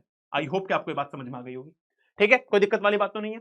उसके बाद अगला क्या दे रखा है, state the influence drone about the direction of the magnetic field lines on the basis of these diagrams. बिल्कुल सिंपल सी बात है। आप क्या बोलोगे पहले तो? आप बोलोगे, आपने पहले क्या बोला कि ए फिगर में पोल पी क्यू जो है वो नॉर्थ और साउथ पोल है रेस्पेक्टिवली, और बी वाले में आर और एस जो है वो नॉर्थ और साउथ पोल है रेस्पेक्टिवली, वही हमने बताया। बी वाले में देखो, magnetic field lines are closed continuous curve directed from north pole. इससे हमें पता क्या चलता है? इससे हमें ये पता चलता है कि मैग्नेटिक फील्ड लाइंस हमेशा अपने नॉर्थ से निकलती हैं और नियरेस्ट साउथ में जाती हैं। ठीक है, directed from the north pole to south pole outside the magnet, but from south pole to north pole inside the magnet. ये वही वाली बात बोल रही है कि भैया अपनी अगर बाहर से देखोगे तो नॉर्थ से साउथ में जाएगी। अब ऐसा क्यों है? देखो सिंपल सी बात है, ये तो मैंने आपको बता ही दिया ना ऑलरेडी, ये तो मैंने आपको बता ही दिया। इस वाले डायग्राम में भी देख लो, अगर आप यहां से निकल रहे हो तो बाहर क्या है? नॉर्थ से साउथ है बाहर अगर आप देखोगे, लेकिन अंदर कहां है? साउथ से नॉर्थ है। तो ये वाली बात आपको यहां पे लिखनी है। That's it. आई होप कि यहां तक बात क्लियर है, ठीक है ना? तो क्या आपको पता चलता है डायरेक्शन से? मतलब क्या लिखा था यहाँ पे? State the influence drone about the direction of the magnetic field lines on the basis of these diagrams. तो हमें ये पता चलता है कि भाई बाहर जो है नॉर्थ से साउथ होती है और अंदर की तरफ साउथ से नॉर्थ होती है। चलो आगे बढ़े, ठीक है। Draw magnetic field lines around a bar magnet, name the device which is used to draw magnetic field lines. 2015 question है बेटा, ये ड्रॉ कर देना, कर दोगे? इसको ड्रॉ करने में हमने किस ऑब्जेक्ट की हेल्प ली थी? किसकी हेल्प ली थी हमने? कंपास की हेल्प ली थी। हमें कैसे पता चला कि यहाँ पे एरो ऐसा होगा? क्योंकि हमने कंपास की हेल्प ली थी। तो ये ड्रॉ करना है और आंसर लिखना है कि भैया हमने कंपास की हेल्प ली है। चलिए आगे बढ़ते हैं, अगला क्वेश्चन देखो। ये क्वेश्चन कब का है भाई लोग? ये क्वेश्चन है 2020 का, ध्यान से देखना। इसलिए द डायग्राम गिवन बिलो, ये हमें आयरन फ्लिंक्स वाला एक्सपेरिमेंट दे दिया, ठीक है। Why do the iron flings arrange in such a pattern? क्योंकि iron flings are attracted towards the magnet in a particular magnetic field lines। क्योंकि जहां magnetic field lines है वही तो स्ट्रेंथ दिखाती हैं, और स्ट्रेंथ के अकॉर्डिंग ही आयरन अट्रैक्टेड होगा। तो क्या लिखा है? The lines along which the iron flings align themselves represent the magnetic field lines of the bar magnet। ये magnetic field lines को represent करते हैं, ठीक है। उसके बाद what does this pattern demonstrate? The pattern of the iron flings demonstrate that the magnet exerts its influence in the region surrounding it। इसका जो इन्फ्लुएंस होता है वो इसके चारों तरफ होता है, ठीक है। Therefore the iron flings experience a force, और इसी वजह से आयरन फ्लिंग्स के ऊपर एक फोर्स लग रही है, और वो फोर्स उनको रेस्पॉन्सिबल ठहरा रही है कि भाई आप इस डायरेक्शन में आके बैठो, क्योंकि फोर्स आपको ऐसी आपके ऊपर ऐसी लग रही है, ठीक है। Why do the iron fillings near the bar magnet seems to align in the shape of a closed curve? हमें क्लोज्ड कर्व जैसी क्यों दिखाई देती हैं? It is taken by the convention that the field lines emerges from north and south pole and goes into south pole। देखो, goes into south pole, वो north से निकलती हैं, साउथ में जाती हैं, और जितना दूर जाएंगी उतना स्ट्रेंथ कम हो जाएगी, तो आपको एक कर्व बनता हुआ दिखाई देगा। देखो, ये नॉर्थ से निकली साउथ में जाएंगी, जब ये जाएंगी जाते जाते बीच में जब आएंगी तो बेटा यहां से आपको देखो साउथ में जा रही है, तो इस तरीके से क्लोज्ड कर्व भी तो बनेगा। तो ये हमने मान लिया, कन्वेंशनली मान लिया हमने, मैग्नेटिक उसको देख के, आयरन फिलिंग्स को देख के, कि भाई ये नॉर्थ से निकलती है। Convention, it is taken by convention that the field lines emerges from north pole and goes into the south pole, does makes a closed curve, ठीक है ना, मेक्स अ क्लोज्ड कर्व। इसीलिए वो क्या करती हैं? क्लोज्ड कर्व बनाती हुई आपको दिखाई देती है, कॉन्टिन्यूअस कर्व, क्योंकि अंदर से भी जाती है, जो मैंने आपको पॉइंट में लिखवाया था, ठीक है ना। चलिए बहुत बढ़िया, अगला क्वेश्चन तुम्हारे स्क्रीन के ऊपर आ गया। Design an activity to demonstrate later that a bar magnet has a magnetic field around it. बेटा वही आयरन फ्लिंग्स वाली आपको एक्टिविटी करनी थी यहाँ पे भी। What are magnetic field lines? Justify the following statement. लिखवा दिया मैग्नेटिक फील्ड लाइंस क्या होती है, पीछे लिखवाया हुआ है। Two magnetic field lines never intersect, बेटा ये भी करा दिया। Magnetic fields are closed curves, ये कहां करवाया? ये तो अभी ये वाला क्वेश्चन भी यही था कि भाई आपको कैसे पता चला कि वो क्लोज्ड कर्व है, और मैंने आपको यहाँ पे लिखवा भी दिया। देखो यहाँ पे लिखवाया मैंने, क्या लिखवाया? ये वाला पॉइंट, ठीक है ना। तो वो क्या करती है? ओरिजिनेट करती है नॉर्थ साउथ में, और वो क्लोज कॉन्टिन्यूअस कर्व बनाती है, क्योंकि अंदर से होती हुई जाती है, ठीक है। चलिए बहुत बढ़िया, आइए आगे बढ़ते हैं। अगला सवाल तुम्हारी स्क्रीन के ऊपर ये रहा, क्या है क्वेश्चन भाई? पीवाईक्यू है, ये भी सारे के सारे पीवाईक्यू चल रहे हैं, जितने भी हमारे लास्ट 5 साल के पीवाईक्यू, तो सबके सब डाले हुए मैंने इसी क्लास में, तो तुम्हें कुछ करने की जरूरत ही नहीं है इससे अलग, ठीक है। ये कर लिया मतलब पूरा चैप्टर फिनिश है तुम्हारा, इससे बाद तुम्हारा कुछ नहीं आएगा, गारंटी से बोल रहा हूं। अब आओ, चूज द इनकरेक्ट स्टेटमेंट। इसमें से इनकरेक्ट कौन सा है? The direction of magnetic field at a point is taken to be the direction in which the north pole of a magnetic compass needle point. हम कैसे निकालते हैं डायरेक्शन? उस निडल को देख के, जिधर वो एरो होता है वही हम डायरेक्शन मान लेते हैं मैग्नेटिक फील्ड लाइंस की, इसलिए हमने नॉर्थ पोल से निकाला था, साउथ पोल में एंटर किया था। बिल्कुल सही पॉइंट है। Magnetic field lines are closed curve, बिल्कुल सही बात है, क्लोज्ड कर्व है, कहीं ना शुरू होते ना एंड होते। If magnetic field lines are parallel and equidistant they represent zero field strength है। नहीं भैया, आपने बताया था जहां पे क्लोज्ड और इक्विडिस्टेंट होंगी वहां तो यूनिफॉर्म होगा, जीरो क्यों होगा? यूनिफॉर्म का मतलब है कांस्टेंट, ना ज्यादा ना कम, जीरो क्यों होगा? अरे ये तो गलत बात है, ठीक है ना, ये तो गलत बात है, गलत बात है। सी इज द इनकरेक्ट ऑप्शन, आपको इनकरेक्ट बताना था। एक बार डी भी देख लेते हैं। Relative strength of the magnetic field is shown by the degree of closeness of the field. बिल्कुल सही बात है, जहां ज्यादा क्लोज होती है वहां ज्यादा मैग्नेटिक स्ट्रेंथ होती है, मतलब पोल के पास में अगर आप ऊपर देखोगे तो क्लोजनेस घट जाती है और वो कम स्ट्रेंथ वहां पे शो करती है। ठीक है, चलो बहुत बढ़िया। Next, magnetic field lines due to a bar magnet are correctively shown in the figure. यहां पे कौन सा आपको फिगर करेक्ट लगता है मैग्नेटिक फील्ड लाइंस को लेके? नॉर्थ से निकल रहा है, साउथ में जा रहा है, लेकिन अंदर नहीं दिखा रखा, मतलब ये वाला आपका गलत है। उसके बाद नॉर्थ से निकल रहा है, साउथ में जा रहा है, जबकि मैंने बताया था अंदर क्या होगा, उसका उल्टा होता है। अगर बाहर नॉर्थ से साउथ है, अंदर साउथ से नॉर्थ होगा, इसने अंदर भी नॉर्थ साउथ दिखा रखा, ये भी गलत हो गया। यहां जाओ, अंदर नहीं दिखा रखा, ये भी गलत हो गया। यहां जाओ, नॉर्थ से निकला साउथ में जा रहा है और फिर साउथ से नॉर्थ में जा रहा है, अंदर। D is the correct option.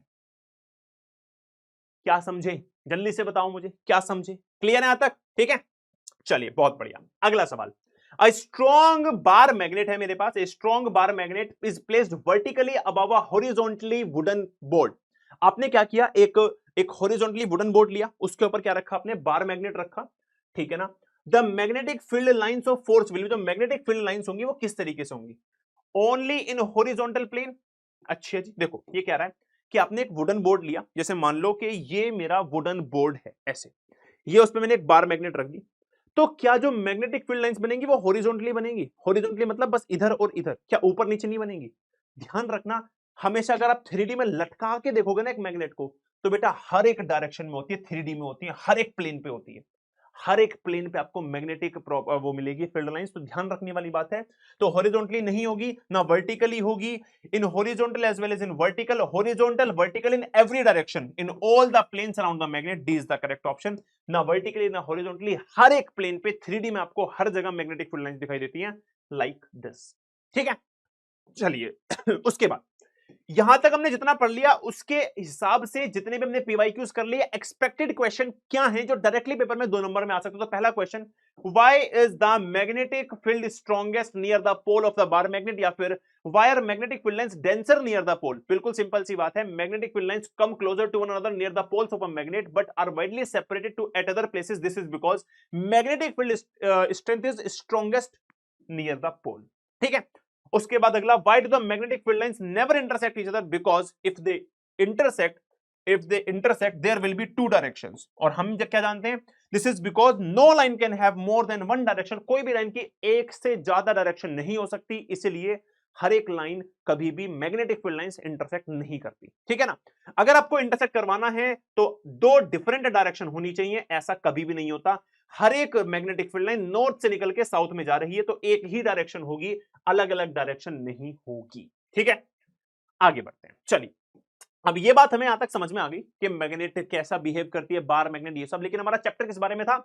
हमारा चैप्टर था magnetic effect of electric current के बारे में। भैया अभी तक इलेक्ट्रिक करंट आया ही नहीं है, आपने सब कुछ बता दिया, इलेक्ट्रिक करंट तो अभी आया ही नहीं, तो यहां से शुरू होता है हमारा इलेक्ट्रिक करंट वाला पार्ट। तो magnetic effect of electric current तो कैसे निकला, आओ देखते हैं। जैसे नेचुरल मैग्नेट को फाइंड किया था एक नॉर्मली चरवाहे ने जो अपनी भेड़ बकरी चला रहा था, लेकिन यहां पे साइंटिस्ट लग गए भाई इलेक्ट्रिक फील्ड वाले केस, इलेक्ट्रिसिटी करंट वाले केस के लिए। तो एक साइंटिस्ट इनका नाम था क्रिश्चियन ओरियस्टेड। 1820 में ये एक डेनिश फिजिसिस्ट थे और केमिस्ट थे एंड प्रोफेसर थे। इन्होंने क्या किया, एक वायर थी, इसमें से करंट जा रहा था। ठीक है, ये वायर है, यहाँ पे करंट जा रहा है इसमें से, ठीक है ना, इस करंट जा रहा है, ये बैटरी से कनेक्टेड है, पूरा सर्किट बना हुआ है यहाँ पे, है ना, एक पूरा सर्किट बना हुआ है। ऐसे मान लो कि यहाँ पे जो है ये बीच में वायर लगा दी यहाँ पे, और ये पूरा सर्किट बन रहा है। ठीक है, ये पूरा यहाँ पे एक स्विच दे दिया, ठीक है, और यहाँ पे इसको जोड़ दिया एक बैटरी से। ठीक है, बैटरी से हमने यहाँ पे इसको जोड़ दिया, नेगेटिव पॉजिटिव जोड़ दिया, ठीक बात है। करंट आपका इस तरफ से ऐसे जा रहा है, करंट हमेशा पॉजिटिव से नेगेटिव जाता है और इलेक्ट्रॉन्स आपके उसके अपोजिट नेगेटिव से पॉजिटिव की तरफ आते हैं, तो करंट आपका कुछ ऐसे जा रहा है। यहां से करंट को हम आई से डिनोट करते हैं, ध्यान रखना, पूरे चैप्टर में इलेक्ट्रिसिटी वाले में भी आई से डिनोट किया, तो करंट ऐसे जा रहा है। करंट जा रहा था, अपना कोई दिक्कत वाली बात नहीं है। उन्होंने क्या किया, एक एक कंपास लिया। अब यहां पे जो कंपास है वो नॉर्मली जो भी इसको डायरेक्शन दिखानी थी वो दिखा रहा था। जैसे उस कंपास को यहां पे लेके गए, सडनली कंपास की निडल एकदम से हिलने लगी और एक डायरेक्शन ले ली अपने आप। अब ये जो डायरेक्शन कंपास ले ली, आप बोलोगे भैया नॉर्मली अर्थ के पास तो डायरेक्शन होती है, लेकिन ध्यान से देखो, नॉर्मली अर्थ के पास अर्थ के हिसाब से जो भी आपने नोट में देखा वो सस्पेंडेड हो जाती है, वो बिल्कुल सही बात है, लेकिन यहां पे आती एकदम से तुरंत एकदम डिफ्लेक्शन आ रहा था, एकदम से चेंज हो रही थी। यार ये क्या हो रहा है? करंट बंद किया, स्विच बंद किया, अब नॉर्मल हो गई, जहां पे नॉर्थ था वहीं पे नॉर्थ है, लेकिन जैसे ऑन किया फिर से एकदम, यार ये क्या हो रहा है भाई? तो उन्होंने फिर क्या बोला, he placed a compass needle near a metallic wire. When an electric current passed through the wire, a compass needle got deflected. So through this observation, Orested showed that electricity and magnetism have a relation. यहां से proof हुआ magnetic character में और electricity में कुछ relation है। अब हम जाके आगे की बात को पढ़ना शुरू करेंगे, जो भी हमें यहाँ पे पढ़ना, ठीक है। डायग्राम ये वाला याद रखना है, चाहे तो आप नॉर्मली ऐसे भी बना सकते हो, चाहे आप पिक्टोरियल वे में ऐसे भी बना सकते हो। मैग्नेट आपको यहाँ पे रखनी है, ठीक है, वो एकदम से डिफ्लेक्ट करेगी, ये आपको ध्यान रखना है। चलो अब हमने क्या किया, इसको और पढ़ने के लिए हमने पहला जो पॉइंट पढ़ा गाइस, वो पढ़ा हमने magnetic field due to a long straight current carrying wire. तो सबसे पहले हमने क्या किया, इसको अच्छे समझने के लिए एक लंबी वायर ली, ठीक है, उसके बीच में हमने कार्डबोर्ड लिया और उसके ऊपर मान लो आयरन फिलिंग्स हमने डाल दी, ठीक है। और जैसे ही अब हमने यहां पे करंट देखा, आपने करंट यहां पे कहां है, देखो इस वाले डायरेक्शन में आपका करंट है, पॉजिटिव से नेगेटिव इस तरफ से, है ना, ये आपका करंट जा रहा है, ठीक है, अपवर्ड्स डायरेक्शन में। और जैसे ही आपने करंट ऑन किया, तुरंत यहां पे आयरन फिलिंग्स अपना सेटअप हो गई मैग्नेटिक फील्ड लाइंस के अकॉर्डिंग। अब नॉर्मली बार मैग्नेट में मैग्नेटिक फील्ड लाइंस कैसी आती थी, नॉर्थ से निकल के साउथ में। अब ये यहां पे तो क्या नॉर्थ पोल क्या साउथ पोल, ये तो वायर एक।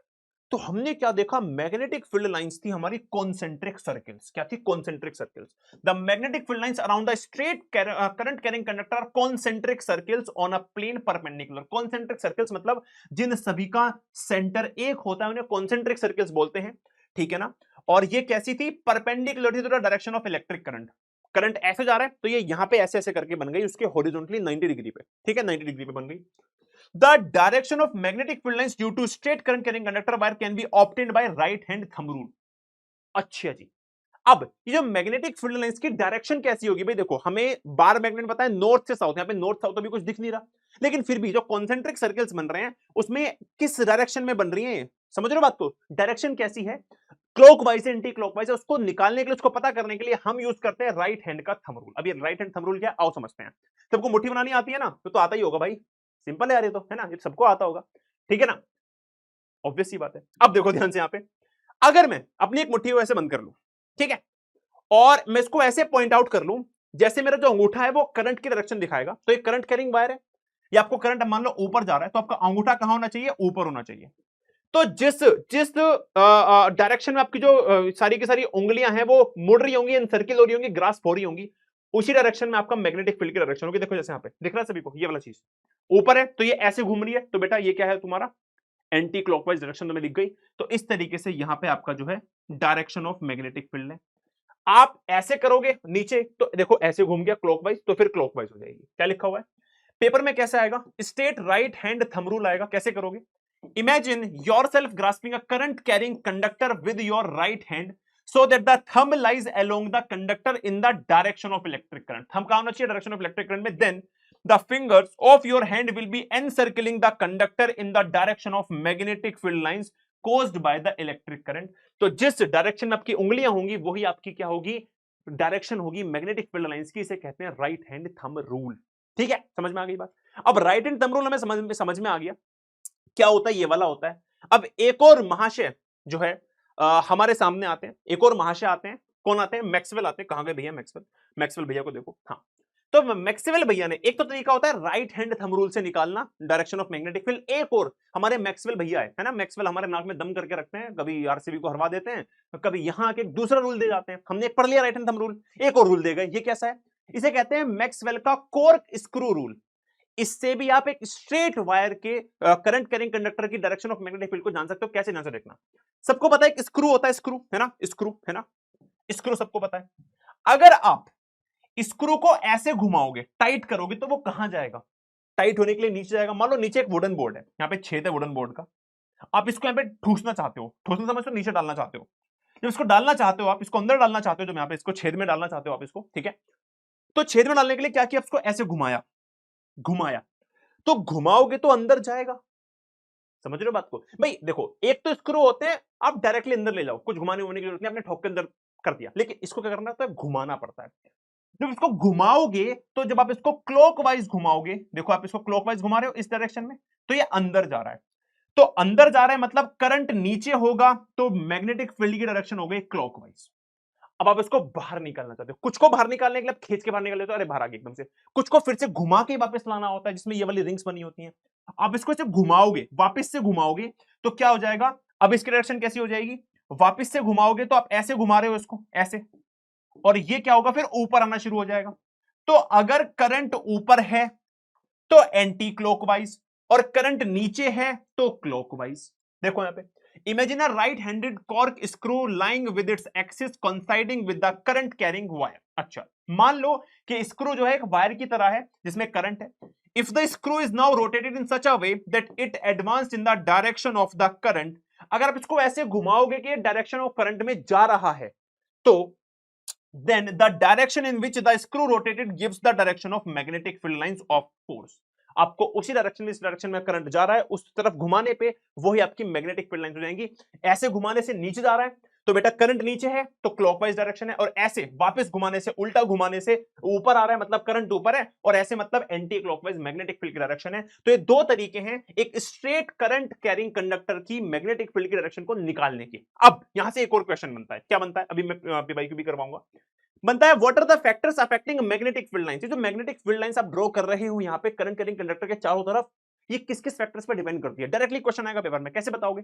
पहला बेटा, पहला reversing the direction of current. Simple सी बात है, अगर आपका करंट ऊपर है ना, अगर आपका करंट ऊपर है तो आप देखो ये कैसी है, एंटी क्लॉकवाइज आपको दिख रहा है यहाँ पे, है ना, एंटी क्लॉकवाइज आपको दिख रहा है। और आपने करंट अगर नीचे कर दिया बेटा, करंट की डायरेक्शन को आपने चेंज कर दिया, बैटरी को पलट दिया, तो बेटा ये क्लॉकवाइज हो जाएगा।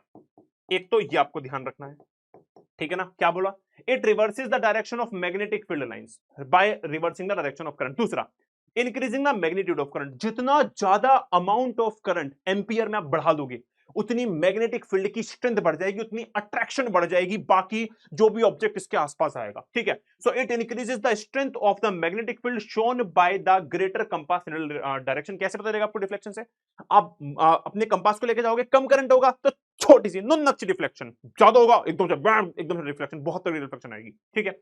डिस्टेंस फ्रॉम द वायर, देखो आप यहां पे कंपास को रखोगे तो ज्यादा तगड़ी रिफ्लेक्शन आएगी, यहां रखोगे बहुत तगड़ी सी, यहां रखोगे उससे भी तगड़ी, यहां रखोगे बिल्कुल भी नहीं, कुछ भी नहीं, क्योंकि आप बहुत दूर ले गए। तो सिंपल सी बात है, मैग्नेटिक फील्ड को आप डिनोट करते हो, मैं लिख रहा हूं यहां पे, है ना, मैग्नेटिक फील्ड को आप डिनोट करते हो बी से, किससे, बी से। तो ध्यान रखना B is directly proportional to I, B is inversely proportional to the distance from the conductor. R क्या है, डिस्टेंस फ्रॉम द कंडक्टर है, I क्या है, करंट है। डिस्टेंस जितना ज्यादा होगा कंडक्टर से दूर उतना मैग्नेटिक फील्ड कम, जितना करंट ज्यादा होगा उतना मैग्नेटिक फील्ड ज्यादा। डायरेक्टली प्रोपोर्शनल और इनवर्सली प्रोपोर्शनल, आपको ये ध्यान रखना है, तीनों फैक्टर याद रखने बहुत इंपॉर्टेंट है पेपर पॉइंट ऑफ व्यू से भाई, बहुत ज्यादा इंपॉर्टेंट है पेपर पॉइंट ऑफ व्यू से। आओ एक क्वेश्चन कर लेते हैं। क्वेश्चन क्या है, ध्यान से देखना। Draw a pattern of the magnetic field produced around a vertical, Sidhi current carrying straight conductor passing through a horizontal cardboard. Mark the direction of current and the magnetic field lines. Name and state the rule which is used to determine the direction of magnetic field associated with the current carrying conductor। 23 का question है, आपको ये diagram बनाना था, बना लिया आपने, diagram बना दिया, करंट की डायरेक्शन दिखा दी, मैग्नेटिक फील्ड की डायरेक्शन दिखा दी, बिल्कुल दिखा दी।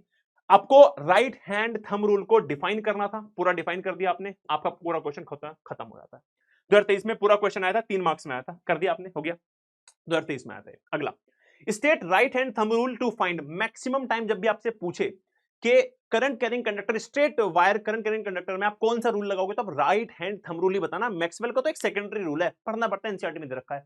अदरवाइज आपको जो मेजर है, जो इंपॉर्टेंट है, वो राइट हैंड थंब रूल है, ये वाला मुट्ठी वाला, है ना, जो तुम्हें बनानी आती है। आगे बढ़ते हैं अब 16 पे, क्योंकि ये वाला आसान है ना। आप उसमें क्या देखोगे, ऐसे आपने मुट्ठी बनाई, ऊपर डायरेक्शन है, ये करंट है, ये सबसे आसान है ये वाला काम, ठीक है। अब देखो 16th का देखो, state right hand thumb rule to find the direction of magnetic field around a current. भाई वही है right hand thumb rule. How will the magnetic field affected, देखो मैंने लिखवाई थी ना अभी, फैक्टर्स अफेक्टिंग, ये तीनों फैक्टर्स देखो, तीनों में से आ गया। अगर आपने करंट को बढ़ाया तो क्या होगा बेटा, मैग्नेटिक फील्ड स्ट्रेंथ बढ़ जाएगी, B is directly proportional to current. दूसरा, रिवर्सिंग द डायरेक्शन, बेटा डायरेक्शन को रिवर्स करोगे तो मैग्नेटिक फील्ड लाइंस की डायरेक्शन भी रिवर्स हो जाएगी। कैसे लिखोगे आप बता देना कि अगर मेरी डायरेक्शन क्या है, करंट कैसा है मेरा, इफ करंट इज अपवर्ड, अगर मेरा जो करंट है वो अपवर्ड है, ठीक है ना, करंट अगर मेरा अपवर्ड है तो मैग्नेटिक फील्ड की जो डायरेक्शन है वो कैसी हो जाएगी भाई लोग, वो हो जाएगी एंटी क्लॉकवाइज, उल्टा, है ना। तो एंटी हो जाएगी, एंटी क्लॉकवाइज हो जाएगी, कर लोगे इसको, एंटी क्लॉकवाइज हो जाएगी। और अगर तुम यहां पे कर दो डाउनवर्ड, है ना, लिख दो डाउनवर्ड, तो बेटा कैसी हो जाएगी, क्लॉकवाइज।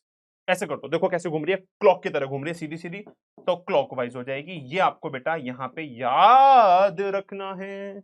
मुश्किल बहुत कमांडो सख्त निंजा हथौड़ी, बहुत बढ़िया। चलो ठीक है, हो गया यहां तक। एक और क्वेश्चन देख लो। असर्शन है the magnetic field lines around the current carrying straight wire do not intersect इधर। कितनी बार आएगा क्वेश्चन, 2023 में भी फिर से आ गया, बहुत इंपॉर्टेंट है भाई।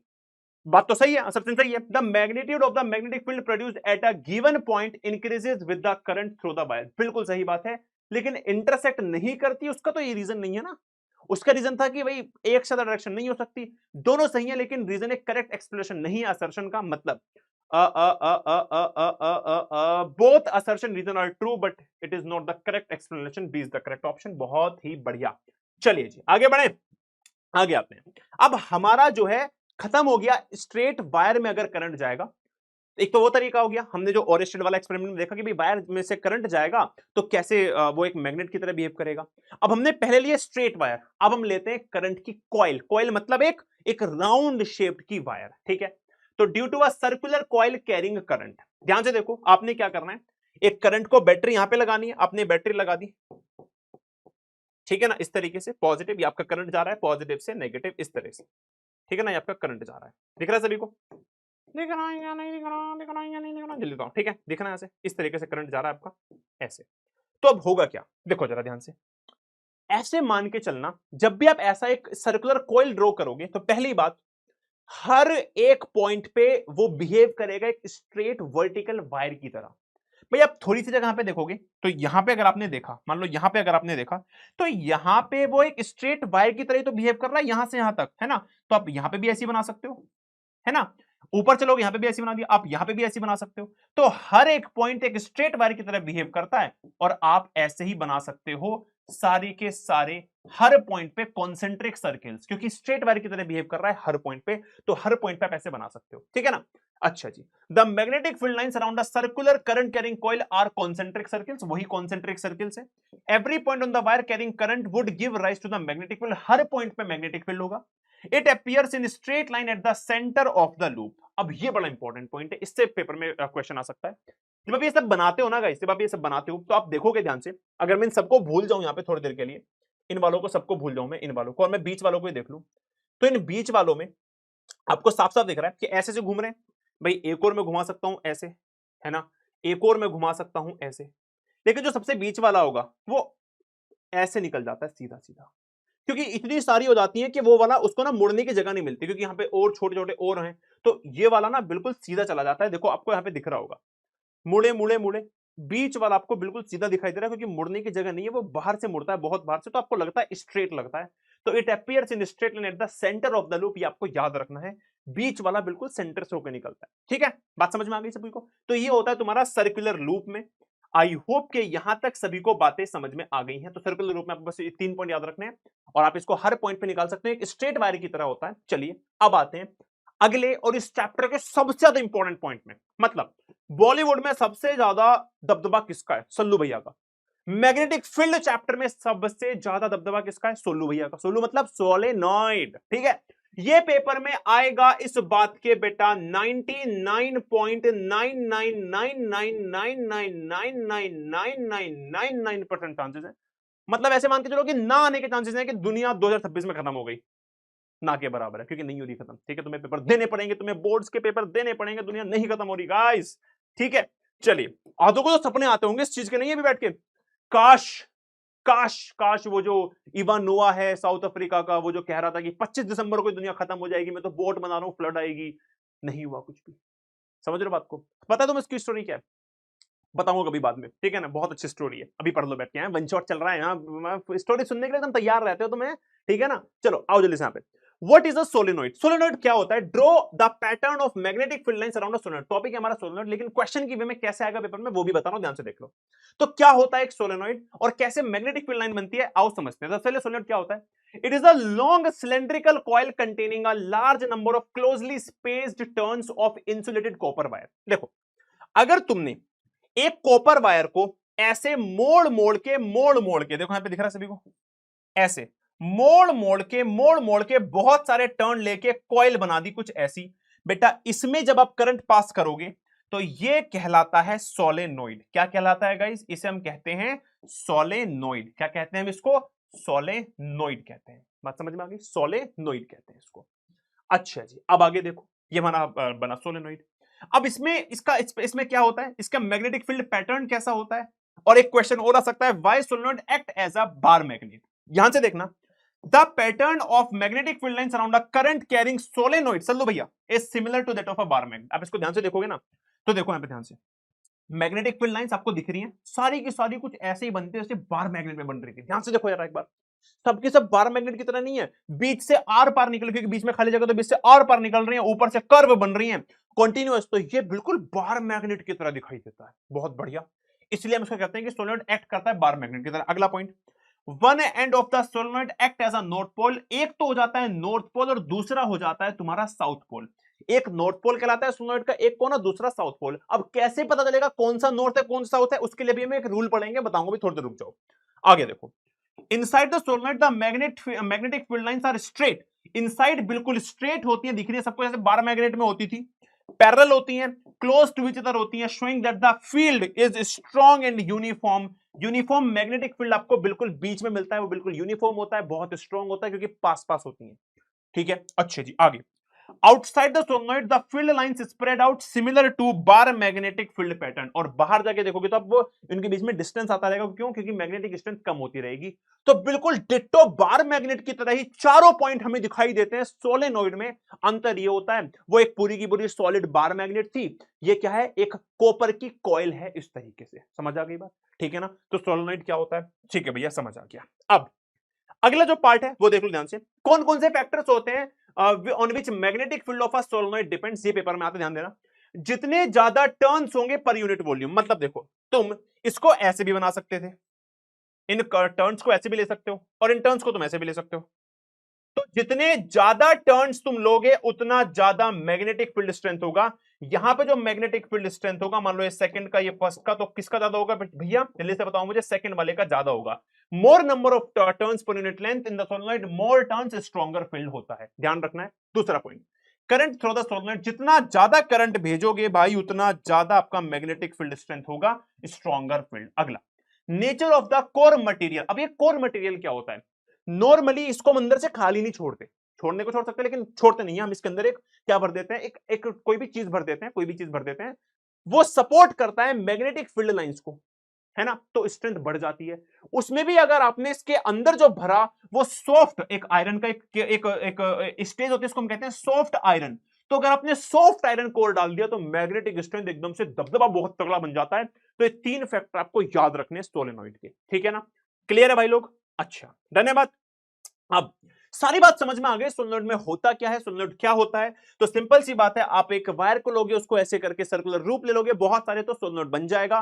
ठीक है, सब कुछ जो पैटर्न है वो बार मैग्नेट की तरह है, वो भी याद हो गया, फैक्टर्स भी याद हो गए। अब ये बात समझ में नहीं आई कि हमने पहचाना कैसे इसका कौन सा नॉर्थ है और कौन सा साउथ है, ये कैसे पहचाने भैया?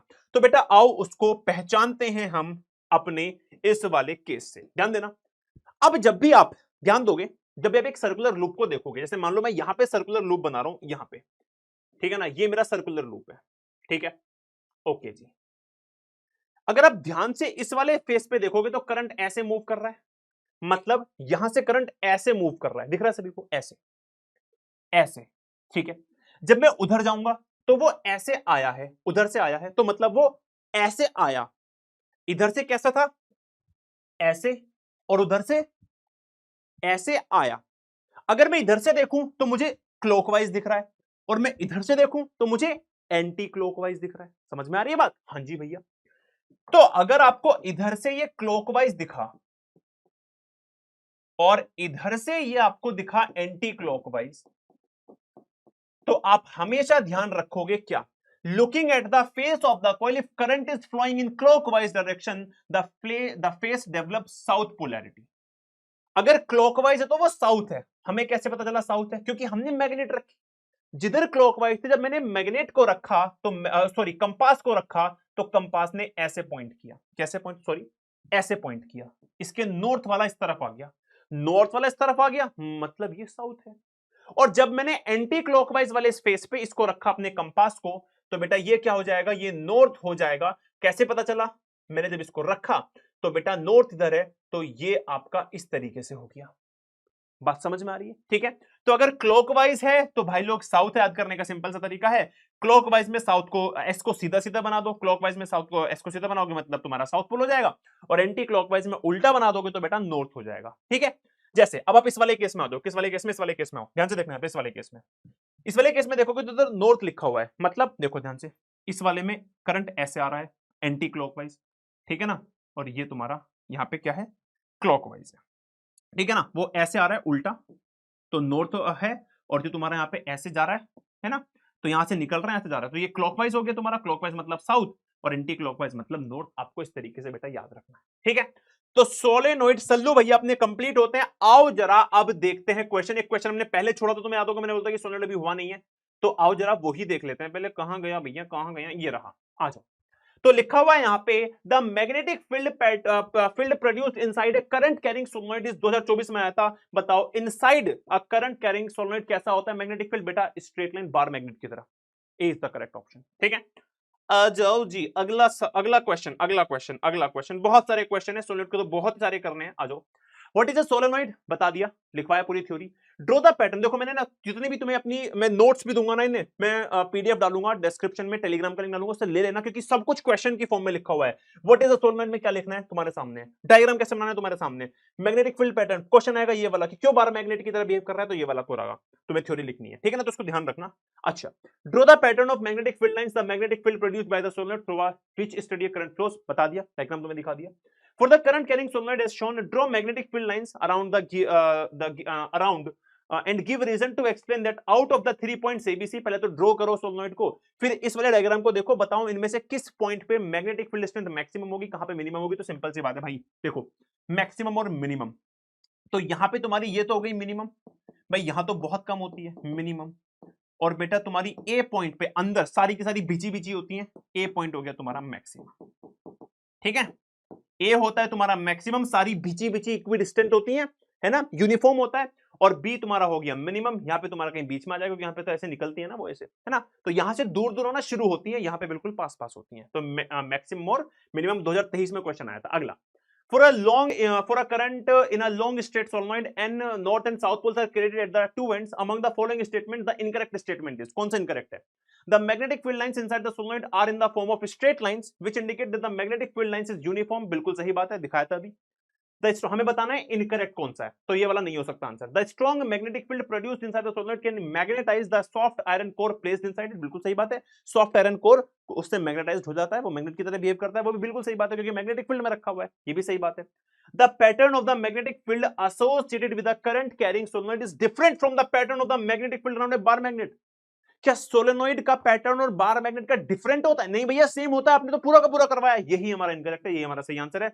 अगला, तुम्हें पता है the north and south pole exchange can exchange position in the direction of current through the solenoid is reversed, important है, ध्यान दो।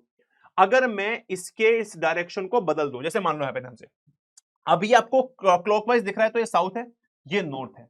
अगर मैं इस डायरेक्शन को बदल दूं, मैं यहां पे कह दूं कि देखो यार, यहां से अब आ रहा है करंट और यहां से जा रहा है, तो अब ये हो गया हमारा एंटी क्लॉकवाइज, तो ये अब बन जाएगा नॉर्थ, और अब ये बन जाएगा साउथ। तो पलट सकते हो आप इसको, आप क्या कर सकते हो, इसको पलट सकते हो, तो बिल्कुल सही बात है, आप रिवर्स कर सकते हो यहां पे, ये भी बिल्कुल पॉइंट सही था। 2023 का क्वेश्चन था आपका, डन हो गया। अगला question, for a current in a long straight solenoid, अरे ये तो हो गया ना, सेम ही तो क्वेश्चन था, दो बार क्यों आ गया भाई, चलो हो गया, धन्यवाद। चलिए अगला सवाल, looking from one side towards the face of a coil the current in it flows in the clockwise direction. हमने एक साइड से देखा तो वहां पे क्लॉकवाइज डायरेक्शन से मूव कर रहा था आपका करंट, क्लॉकवाइज से, जो क्लॉकवाइज था वो क्या होता है बेटा, साउथ होता है। On looking from the opposite side, opposite side में एंटी क्लॉकवाइज हो जाएगा, वहां क्या होगा भाई लोग, वहां हो जाएगा north. Towards the second face of the coil the face has north polarity, यही आपको बताना था, आपका ए इज द करेक्ट ऑप्शन, ठीक है। बहुत बढ़िया, ऐसे ही क्वेश्चन लगते रहेंगे, बस करते रहो, आगे बढ़ो। Choose the correct option. Choose the correct option. The magnetic field inside a long straight solenoid carrying current is बेटा nearly uniform. अंदर की तरफ कैसी होती है? यूनिफॉर्म होती है, सारी बराबर होती है. ठीक है, आगे बढ़ते हैं. अब देखो नेक्स्ट जो हमारा एक टॉपिक आता है, हमें ना इसमें थोड़ा सा और लेवल की अंडरस्टैंडिंग करनी है. एक छोटी सी एक एक्सपेरिमेंट है, एक एक्टिविटी है हमारी एनसीईआरटी में, उसको ध्यान से समझने के लिए, क्योंकि 2024 में क्वेश्चन आया था डायरेक्टली एक्टिविटी से उठ के, उसको मैं समझने के लिए थोड़ा सा और डीप अंदर जाना पड़ेगा. ध्यान से देखना. अब ऐसे मान के चलो मैं तुम्हें एक छोटा सा एग्जांपल देता हूं. मान लो कि यहां पे मेरे पास एक वायर है, सपोज करते हैं एक वायर है मेरे पास, इसके अंदर करंट जा रहा होगा. हाँ भैया करंट जा रहा होगा.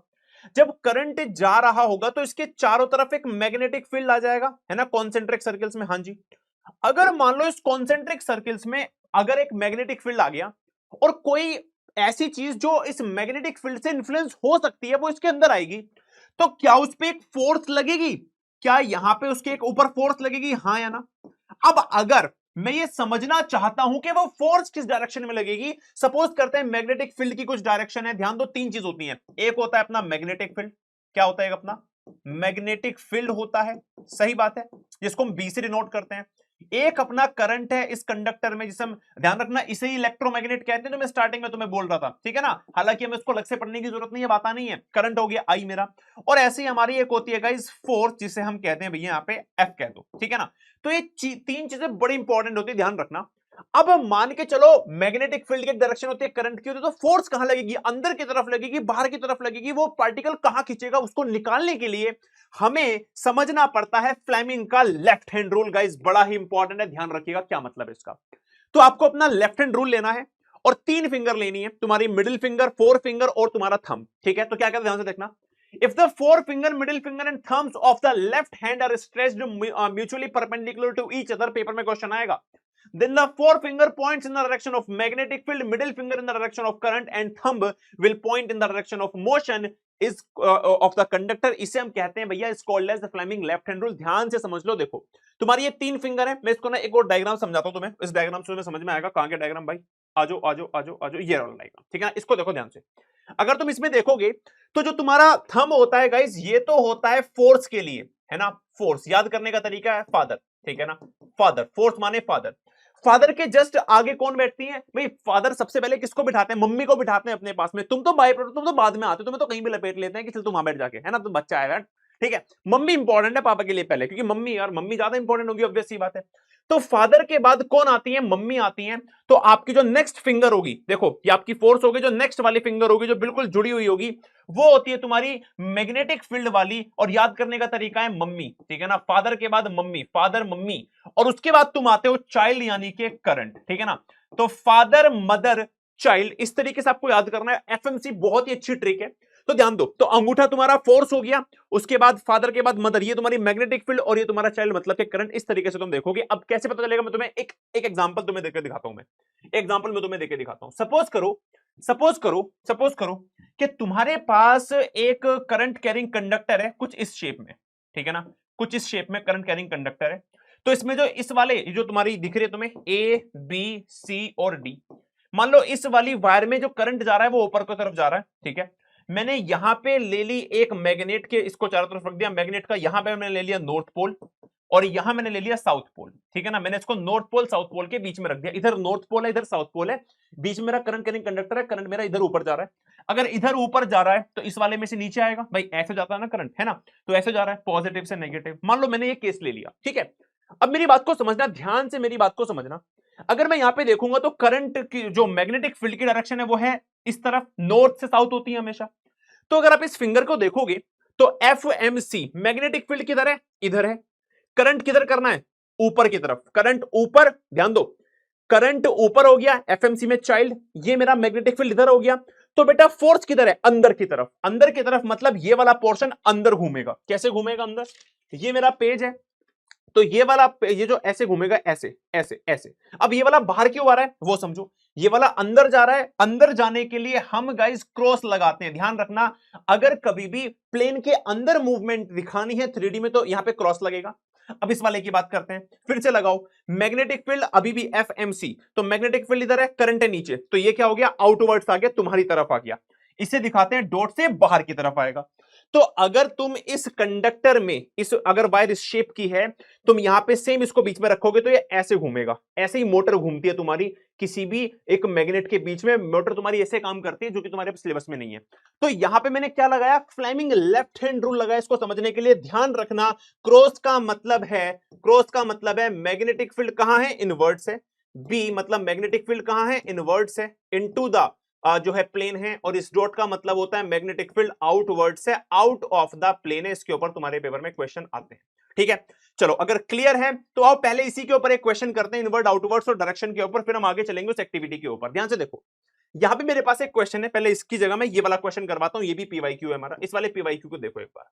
इस वाले पीवाईक्यू में तुम्हें दे रखा है कि इलेक्ट्रॉन की बीम है जो एंटर करती है मैग्नेटिक फील्ड में राइट एंगल। तो देखो इलेक्ट्रॉन्स की बीम है, मैग्नेटिक फील्ड यहां पे है। आपको बताना है the direction of force acting on the electron beam. जो इलेक्ट्रॉन की बीम ऐसे जा रही है, इस पे फोर्स कहां लगेगी। देखो कैसे बताओगे। हमेशा ध्यान रखना कि अगर इलेक्ट्रॉन की बात करूं तो इलेक्ट्रॉन नेगेटिव से पॉजिटिव की तरफ जाते हैं, इलेक्ट्रॉन ऐसे जाते हैं और करंट इनका अपोजिट होता है। अगर इलेक्ट्रॉन ऐसे जा रहा है तो करंट कैसा हो जाएगा, ऐसा हो जाएगा।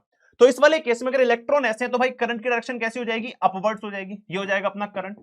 मैग्नेटिक फील्ड उस तरफ है, तो देखो जरा ध्यान से, एफएमसी तो मेरा एफएम एम हो गया मेरा उस तरफ, करंट है ऊपर की तरफ, तो ये क्या हो गया भैया, इनवर्ट्स हो गया। तो कैसे लगाऊंगा, क्रॉस लगाऊंगा। इनवर्ट्स अंदर की तरफ, अंदर की तरफ, अंदर की तरफ मतलब inverts into the page guys, into the page, into the page direction हो जाएगी। समझ में आ रही है बात, जल्दी से मुझे बताओ, समझ में आ रही है बात, ठीक है। ऐसी अगर मैं एक और क्वेश्चन देख लूं, यहां पे 2023 का पीवाईक्यू है, ध्यान से देखो। यहां पे मुझे सेम क्वेश्चन में अब की बार अल्फा पार्टिकल दे दिया। अल्फा पार्टिकल होते हैं पॉजिटिव चार्ज। क्या होते हैं, पॉजिटिव चार्ज होते हैं। किस तरफ होता है, पॉजिटिव चार्ज, तो इस तरफ होता है। अगर तुमसे कोई पूछे यहां पे कैसे बताओगे यार, यहां पे सिंपल सी बात है, कैसे बताओगे यार, सिंपल सी बात है।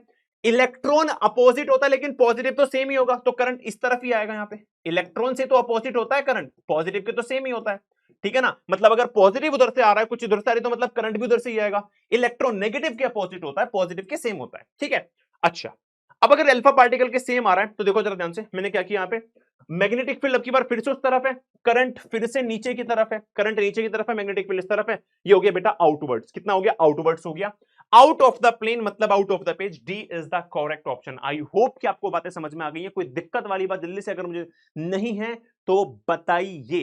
Everyone in the house make some noise. कोई दिक्कत वाली बात तो नहीं, जल्दी से मुझे बताओ, ठीक है, धन्यवाद। चलो तो अब हम करते हैं उस एक्टिविटी की बात जो हमारे लिए बड़ी इंपॉर्टेंट है। एक एक्टिविटी है, ठीक है, फोर्स होना करंट कैरिंग कंडक्टर के अंदर ही। एक्टिविटी नंबर 12.7, इसमें क्या है, तुम्हारे पास ये डायग्राम है सामने। तुम्हें क्या करना है, एक एल्यूमिनियम की रोड लेनी है। ये तुम्हारी एल्यूमिनियम की रोड है, ठीक है। इस एल्यूमिनियम की रोड को सस्पेंडेड करना है between a horse shoe magnet. इसको हॉर्स शू मैग्नेट इसलिए बोलते हैं, इसकी शेप ऐसी है जैसे जो घोड़े होते हैं ना, उनके एक जूते बनाते हैं, हॉर्स शू बनाते हैं, इससे उन्हें दिक्कत ना हो, लोहे के नीचे की तरफ लगाते हैं, तो उसी शेप की है हॉर्स शू की तरफ। आपको मैग्नेट के बीच में इसको सस्पेंड करना है। मैग्नेट को कुछ ऐसे लगाना है कि मैग्नेटिक फील्ड की डायरेक्शन ऊपर हो, नॉर्थ से साउथ की तरफ हो। देखो मैग्नेटिक फील्ड की डायरेक्शन आपको ऊपर दिखाई दे रही है, ठीक है। एबी को अपने सस्पेंड किया, करंट इसमें सेंड किया। करंट कुछ ऐसे सेंड करना है आपको कि करंट आ रहा हो आपका बी से ए की तरफ, ठीक है ना। देखो बी से ए की तरफ आ रहा है, तो करंट नीचे की तरफ आ रहा है, मैग्नेटिक फील्ड ऊपर की तरफ जा रहा है। आपको बताना है कि आप क्या यहां पे ऑब्जर्व करोगे। देखो सेम बात ये लिखिए, take the small aluminium rod A B, ठीक है ना, using two connecting wire suspended, ठीक है ना, it horizontally from a stand, सब कुछ वही लिखा है। अब देखो आगे क्या कर रहा है, connect the aluminium road in series with the battery. Battery से जोड़ दो यहां पे, ठीक है, जोड़ दिया अपनी एल्यूमिनियम रोड को, उसमें करंट छोड़ दिया। Now pass a current through the aluminium rod from end B to A, B से ए में करंट छोड़ दिया। What do you observe, it is observed that road is displaced towards the left. Road left में मुड़ गई है। You will notice the road gets displaced. तुम notice करोगे कि जो रोड है वो डिस्प्लेस हो जाएगी, डिस्प्लेस होगी फिर वापस आ जाएगी, फिर डिस्प्लेस होगी फिर वापस आ जाएगी। देखो ध्यान से कैसे हो रहा है।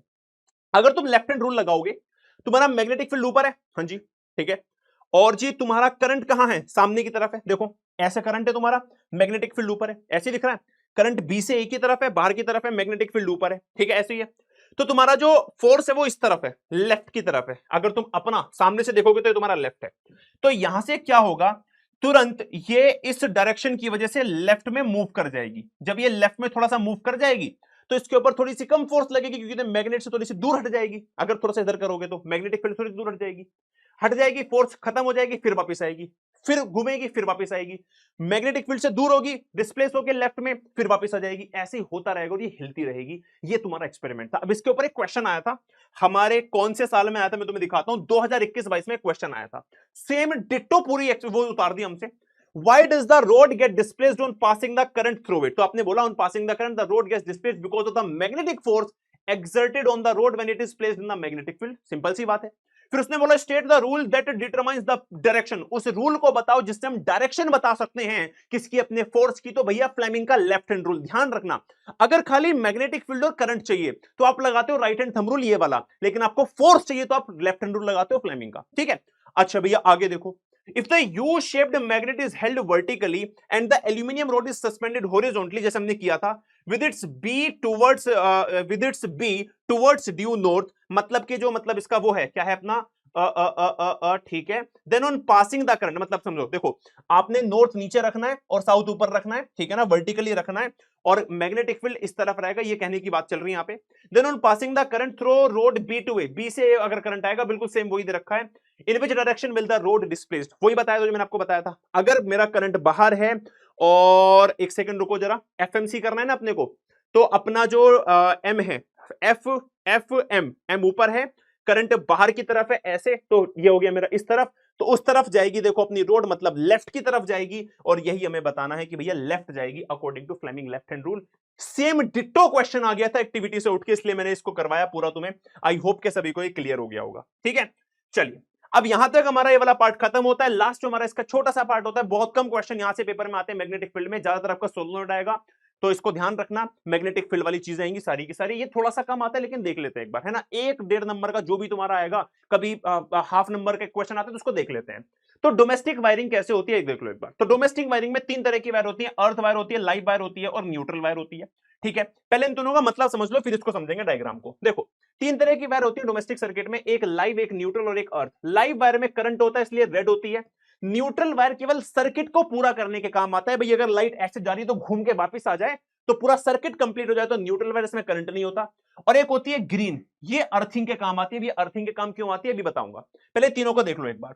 तो लाइव वायर, जिसको हम फेज वायर कहते हैं, usually covered with red insulation, it carries current from a power station to the house hold.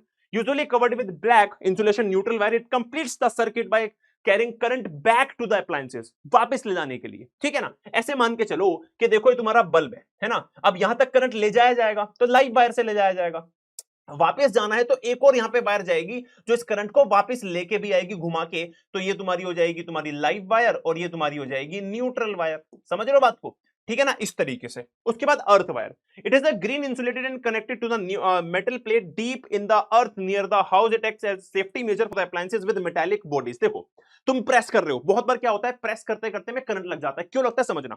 हमारी जो प्रेस होती है वो होती है आयरन की, है ना।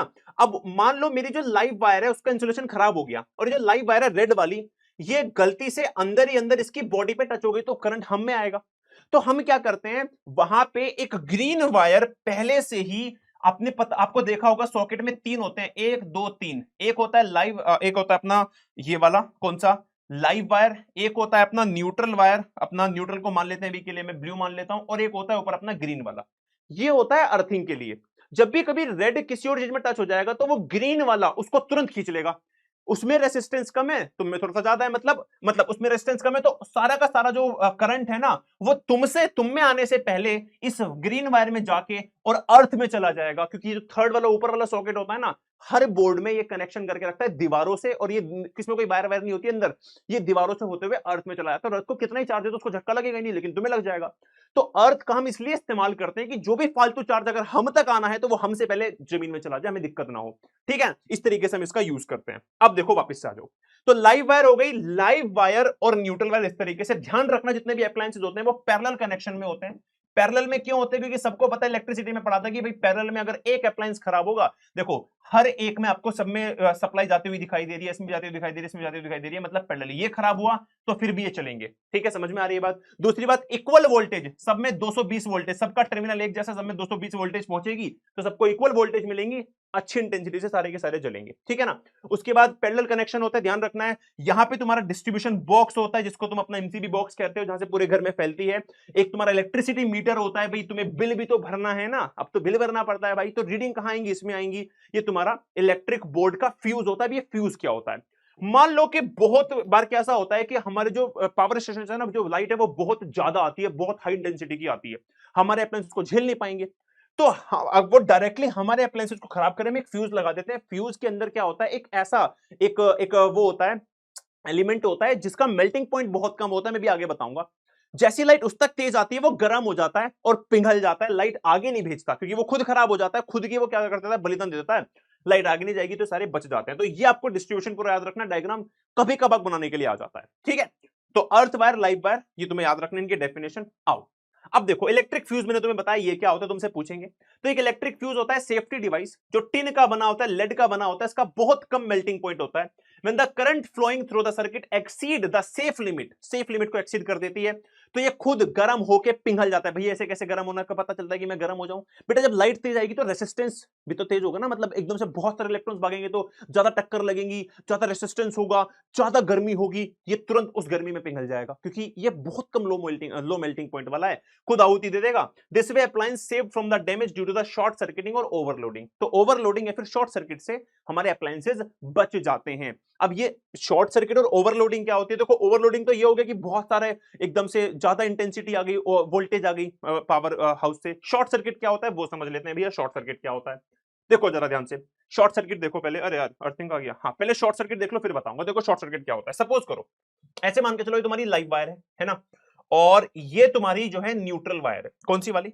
ये तुम्हारी जो है येलो से बना रहा हूं मैं तुम्हारी न्यूट्रल वायर को, ठीक है ना, मैंने तुम्हें बना दी न्यूट्रल वायर। तो ये लाइव है और ये तुम्हारी न्यूट्रल है।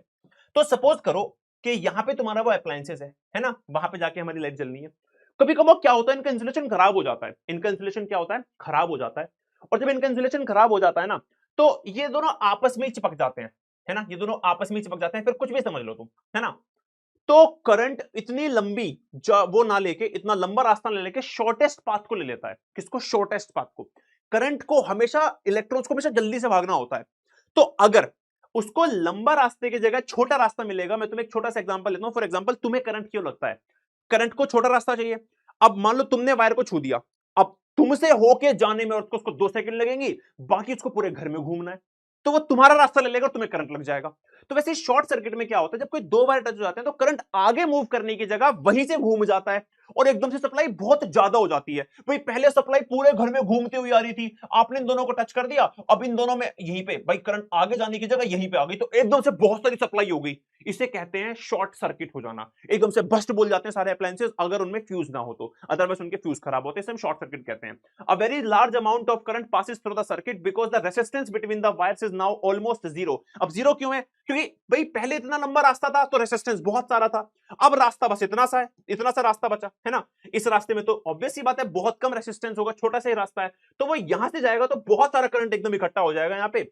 Due to long use, when the plastic insulation of live wire and neutral wire becomes worn, due to which they get bare, मतलब नंगे हो जाते हैं, accidentally comes in contact with each other, then the resistance of the circuit becomes very low and a large amount of current flows through it and produces lot of heat and circuit cause spark and fire. ठीक है, simple सी बात है, लंबा रास्ता था पहले तो लंबा रेसिस्टेंस था, करंट मतलब अपना मेंटेन था, अपोजिशन भी थी तो करंट धीरे धीरे जा रहा था।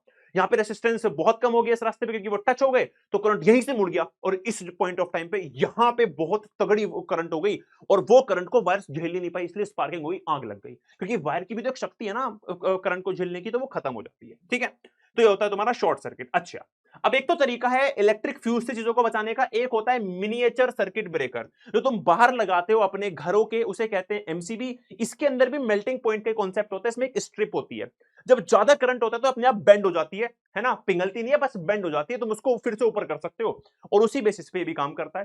ठीक है ना, तो व्हेन द पावर फ्लक्चुएट्स और excess current flows it cause damage resulting in an overload और short circuit, hence it is essential to incorporate a device जिसको हम सेफ्टी एलिमेंट कहते हैं जो ओवर करंट से बचाता है, इसको हम एमसीबी भी कहते हैं। तो दोनों का आप यूज कर सकते हो, फ्यूज और एमसीबी, डेफिनेशन दोनों की ऑलमोस्ट सेम है, दोनों हीटिंग अपने लो मेल्टिंग पॉइंट के बेसिस पे काम करते हैं। ठीक है ना, तो ये हो गया तुम्हारा दिस लास्ट पॉइंट इस चैप्टर का, अर्थिंग क्या होती है, जो भी मैं तुम्हें बता चुका हूं। अर्थिंग क्या होती है?